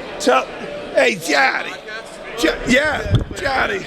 What's up? Johnny, what was the surprise you had? Oh, got married this year. My best friend AJ, he was my best man. We're both CBC state champions. Yeah, baby. Yeah. Come on, bum. From the goalkeeper to the fullback. And Yeah. midfielder, lifelong friends, man. Of course. We're One thing we always try to remember at our Wales goalkeeping corps is no goals, no goals, no goals, no. Thank you for remembering, man. Great. Oh yeah, of course. Way to go. All right. That was great, Wales. All right. The most fun I think I ever had playing was here. You see something? I mean, he learned the bullshit well, man. You did good. No, it's truth. It's truth. I believe it. I believe it. You know you're in the right way of going things. And a guy with so much success, played on so many different teams with great, not good, but great players, says fun, the F-U-N word to me. The most fun he ever had playing the beautiful game that he's played all his life. Said was right here, 1 year. We got somebody on. Come on down. This is Guy Slay, ladies and gentlemen. Oh, okay. Hold on. Off the camera. Oh, God. How you doing, brother? How you doing, Danny? Good to see you. Good to see you. I ran in. I don't know. I saw you at Walgreens one day, and then over at the Cardinal Lennon Prep. That's the place I did. What are you doing? Oh, this is. Oh, friend, I got to roll. Yeah. Did I get you one? You were here.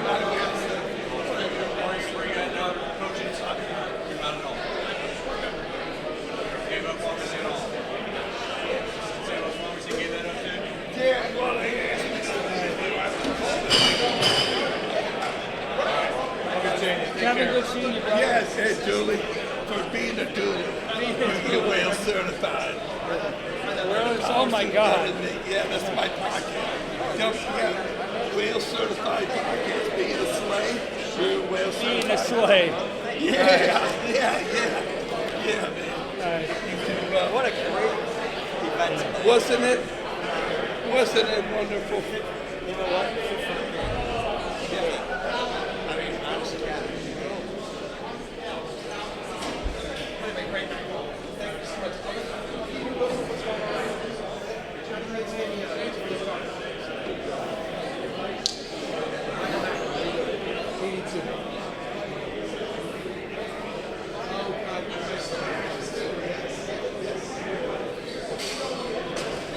Far out.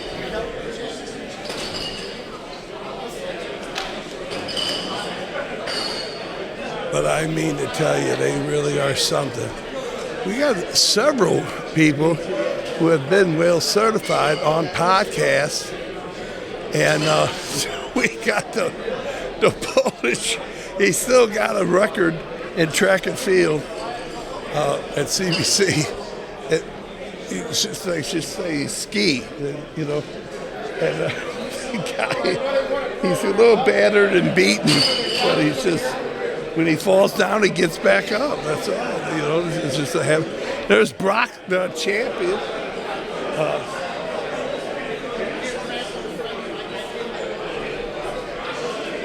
Hey, Brock. Way to go, Brock. He's the athletic director at St. Mary's Southside Catholic on Grand Avenue. Take it easy, Polish. Thank you for gracing me. Your name was up there several times. Yes. And I just, Vince Gentili. holy cow, man. Holy cow. Yeah, this is an interview with my father. I can't wait. Yeah, and I tell you, I'm looking for you, man. Can you? Yeah, can you do a podcast with me? Sure. Okay, let me. We can do it now, or you? No, we can. no. Yeah. Okay, but No, I'll no, call your. How do I get a hold of you? Your pen? Your pen? Yeah. What do you want? I'll give you my number. Vince Gentili, ladies and gentlemen. This is thank you for gracing me with your presence today. This is wonderful. This is wonderful. Michler, right? Yes. We old-fashioned way. How do you get a number? Yeah. Oh, Vince, way to go. Brock. Southside Catholic athletic director. Yeah. Vince Gentili. How you doing? Good. I remember you from Scott Gallagher. Yeah, definitely. Not big time. Thank you. Way to go, Brock.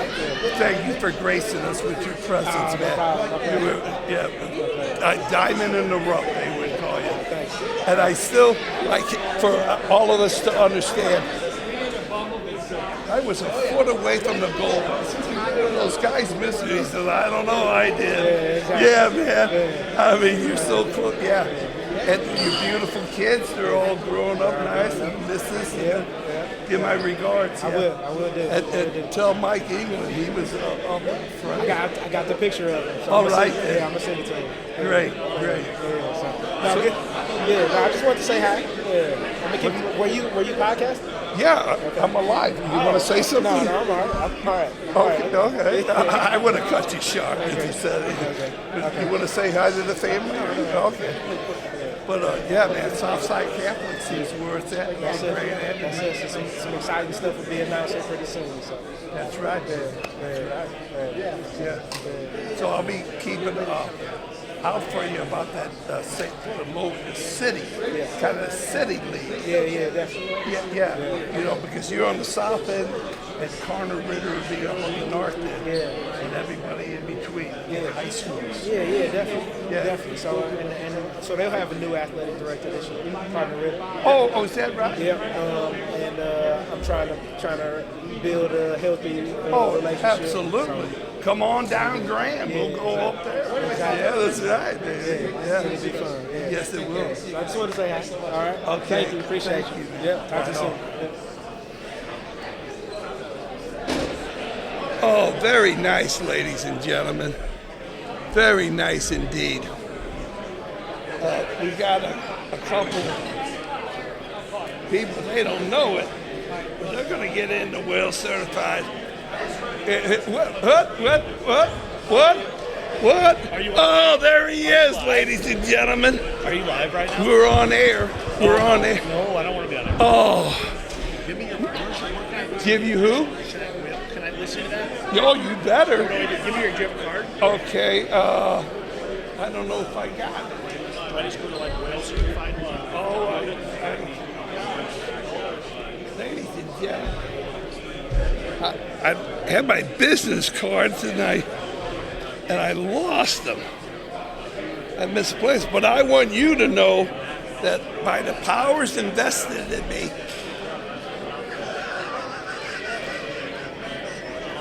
you are now whale certified. I'm going. I'll put it on. I'll wear it going forward. Yeah. Okay. Here it is. This is 2025. We're still doing pen and paper. That's all right. You have a pen in there? You got something? I don't have a pen. I don't. Okay. I got something in here. I just had. No, I'll just go. What did I do? I just do Whale Certified, right? Yeah. Whale Certified Podcast. You can't go wrong. I can get it from Terry, too. Okay, great. Pardon that I don't get up, but they said I ate so much that I'm on probation. Hey. Seeing you, Will. Diddy Bose and his grandson Yahweh. Yeah. How are you? Good seeing you again. I was reminiscing with Terry. Oh, one of my last trips with him over to Gatesburg. Yeah. How about that?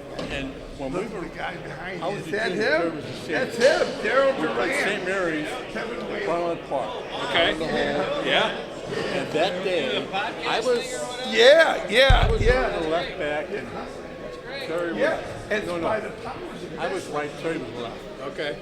This particular day, Harden switched. Oh, jeez. So I had to play left and Terry played right. Okay. Their left winger was a guy named Phil Perez. Oh my gosh. Oh yeah. Terry kicked the shit out of him all day long. And I remember watching thinking, what the fuck is he doing? Why is Terry doing that? Harden put him up to him. Sure. And I'm thinking, well, after we told the story, I told the story. Harden didn't have to switch him. All you have to do is tell me. Yeah. I'd have done it. But he, I guess he felt well, Terry was the captain. How about that? Send him a message. But Tony told me You should bring a couple views to the Whale Certified. you know, you always had the more to big views. Took my goal.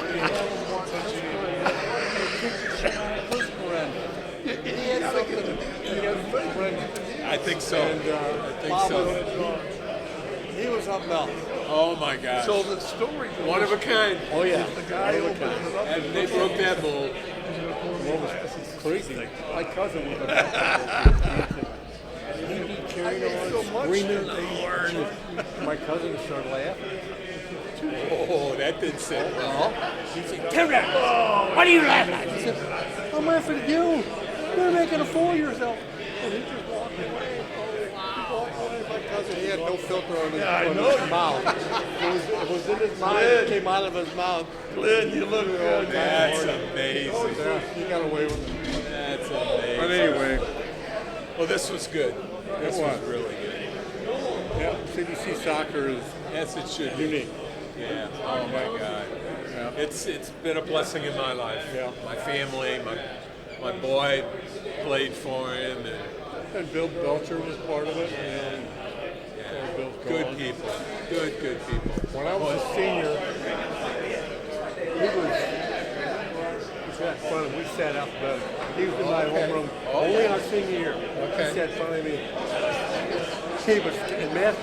He was constantly turning around. I'd come out here. Yeah, I'm teaching these kids all that you taught me. That's great.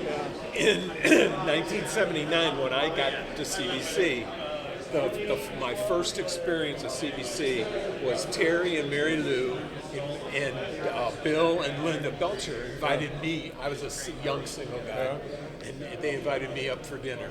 So that was my first, and you know that was a sign of things to come. Yeah. You know, I was a blessed man because you know. Well, CBC is a great place. Oh my gosh. I sent my two sons to Desmet because I was in and when they went to Desmet, I was working in West County. Sure. CBC was, you know, half hour away. Yeah. Rush hour. Yeah. Down and back. You know, I take them and then go back to work and go back again. Yeah. It just worked out. Yeah. It worked out. But if they'd have been out here, that would be a different story. Oh, yeah. That's awesome. It worked out. I know brother Michael called me a traitor. I saw him tonight. But, he's lucky. That's what I hear. That's You what he know who told else me. I'm talking about? Bill Draney. What happened to Bill? He had a massive heart attack. Oh, I didn't know He that. was out for They brought him back. He was gone for a half an hour. Oh my gosh, I didn't I hear knew he that. had been and I knew it was bad. So when he started that guy, he said, He's a lucky man. oh yeah. Wow. You're well I was telling him something I saw. There was a guy came from Colorado. He came to this area and he gave a presentation with St. Louis. So this was it. And he gave it when he came back to, he went to Kansas City and so he gave a presentation called Life After Life. Oh, You watch that. wow. You won't be donating anything and maybe a kidney to something. You won't be donating anything. That's what Bill, that's what this program taught me. That's what happened to Bill. He was donating something? No. if they'd have gone by what, luckily he didn't have anything on the. Bill said the reason they worked on him because they knew they had screwed up, and they just brought him back. But they could do that too. This stuff about being dead. They're not going to happen that quick. And but that's what happened to Bill. That's amazing. So they just knew that they should have saved him, and they did bring him back. That's that. He said it's a record. This is a man. That's like that guy, that basketball coach up at Incarnate. He was really lucky too. They brought him back. Yeah. Well, there was a story I don't know where I heard some big guy, strong guy. He died. And they were all the family there. They lied on him and they were out the door like a man. Somebody touched the bottom of the foot. They moved. Oh my God! And he brought him back. But they were all ready to start harvesting art. So That'll make the hair on the back of your neck stand up. Oh man, how funny this is. Denny, you still all right, then? Yeah, all right. Let me get back. Well, there you go. Now, Well done. yes, your son is a coach where? He's Lou Fuse. He's one of the directors. Okay. I don't know. You think he'd be okay to have a sit down? Oh, I would. Yeah. Yeah. So if I would, because I don't have his number. Okay. He came by. Why don't I do this? I'll talk to him and Yes. tell him to call you. Oh, please, thank you very much. Okay. I forgot my cards. Yeah, he and Dan Gorgon are the two head I don't know people nothing from nothing, but I'd like to find out. Fuse. Yeah. And I'd like to get some background or something like a mutuality. Say, hey son, the Wales is about the high school game, and try to blend in so you don't have to choose. You can do both. That if somehow he can fit that in, because you got high school. Yeah, you're a player, man. You're a player, and to elevate, to take those people, those teams, and lift the trophies. That's what He just got back from Virginia. They lost in the semifinals. Yeah. On PKs. Yeah. There you go. There you go. So the game is good, bad, and ugly. But I would love to talk to your son and really get it together. I'll talk to him. To really build a bridge. Since he's a main player. Yeah. Oh yeah, one of them. Yeah. And so I'm connected with the national high school champions league. I'm on there. Good for you. Yes, strictly audio. They won't put it on visual. Oh, geez. Yeah. Too much. Hey, Yave, this is Mr. Jim Miller. How are you? Nice to meet you. This is Yave. I always get it wrong. What was it again? Yave. However you say it, Will, that's what it is. Yeah. I'm going to get it. You graduated this past year? Yeah, I just finished my freshman year at Mizzou. Okay. Nice. He's the grandson. The grandson of Denny Bowles. Okay. There you go. Yeah. And CBC connection. Palumbo. And we were there. He came back to play. He took a sabbatical. He came back. It was all and you had two good seasons, right? Could have been better. Yeah. Oh. Yeah. But you were there. You know what I mean?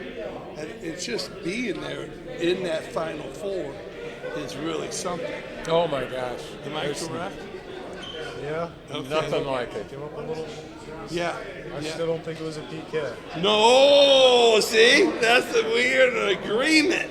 We are totally in agreement. Yeah. We had one like that in the 90s. I bet. Jason Pro. Oh, he talks about it all the time.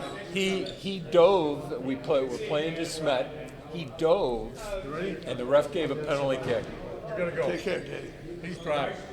Yeah, you gotta have. I gotta get home. Good seeing you. It was Nice meeting you. On Wednesday morning, I had a racing at 4 o'clock in the morning. So I was up at 3:15. Man, you're a country gentleman for sure. Yeah. So I gotta go Get going. Yeah, I'm gonna fall asleep. I'm gonna. You're making me tired. Yeah. Oh, all man. right. But you never forget those types of games. Yeah. Well, ladies and gentlemen, here we go. With all great nights, has to coming in.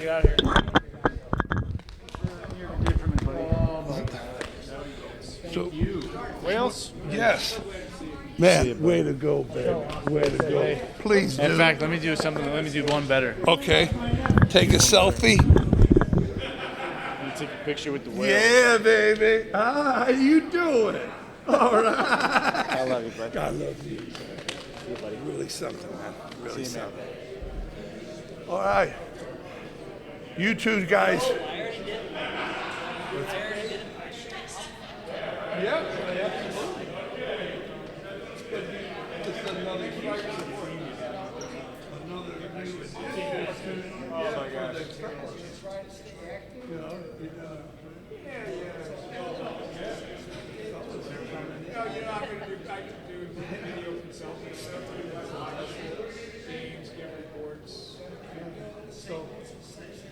Here we go, ladies and gentlemen. Always a good night.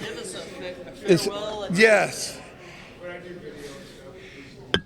Jack Buck used to, yeah, there he is, T. Tamble, ladies and gentlemen. The man give back to the game. What was so given to you, you have given back in spades with new dimensions, ladies and gentlemen. Yeah, we try. Right? Yes, People right. gave. We look back at all the people that gave it to us. All right. Yeah. Played for Bill Eppy, Terry. Name dropper. Right. All those guys. So, yeah. Now you give it to kids that. Some of them don't know where their next meal's coming from, right? Yeah. So. Yeah. What a great evening. Yes. And the last time you saw me before this time, I was eating pizza Yeah, all day. The pizza in Tivoli. You came from the state cup one, and you and Terry were out at JJ Twiggs, and then I see you get another pizza to take home. And that's what they said. Hey, you got 2 tickets. You got to buy 2 tickets to buy the food, And then they said, just take the bottle, okay? Right. Oh, yeah. So that's the deal. Well, way to go, T. All right, man. Man, yeah, Gonna you're say the bye to best. Terry. Yes. And it's good seeing you. Right. So, Thanks. A word out to Kevin Cantwell. He always talks about you. Kevin Cantwell, ladies and gentlemen, classmate. I could have been his forward, but I just couldn't get that one bounce into my hand. That hardwood really got me. But what a nice guy. Kevin Cantwell, ladies and gentlemen. He's got this and that going. And I was on the stage after the show, Carlin Cable, figure 8. Good night, fellas, the best. And he recognized the whale. He said, whalebone. And I said, there's only a few guys that know me by that name, and there he was. So, ladies and gentlemen, keep Pete Sorber and his family in your prayers and thoughts, and be nice to each other. And then, hey, if you have a youngster, boy or girl that needs a little goalkeeping training, boom, baby, you got them on Whale Certified.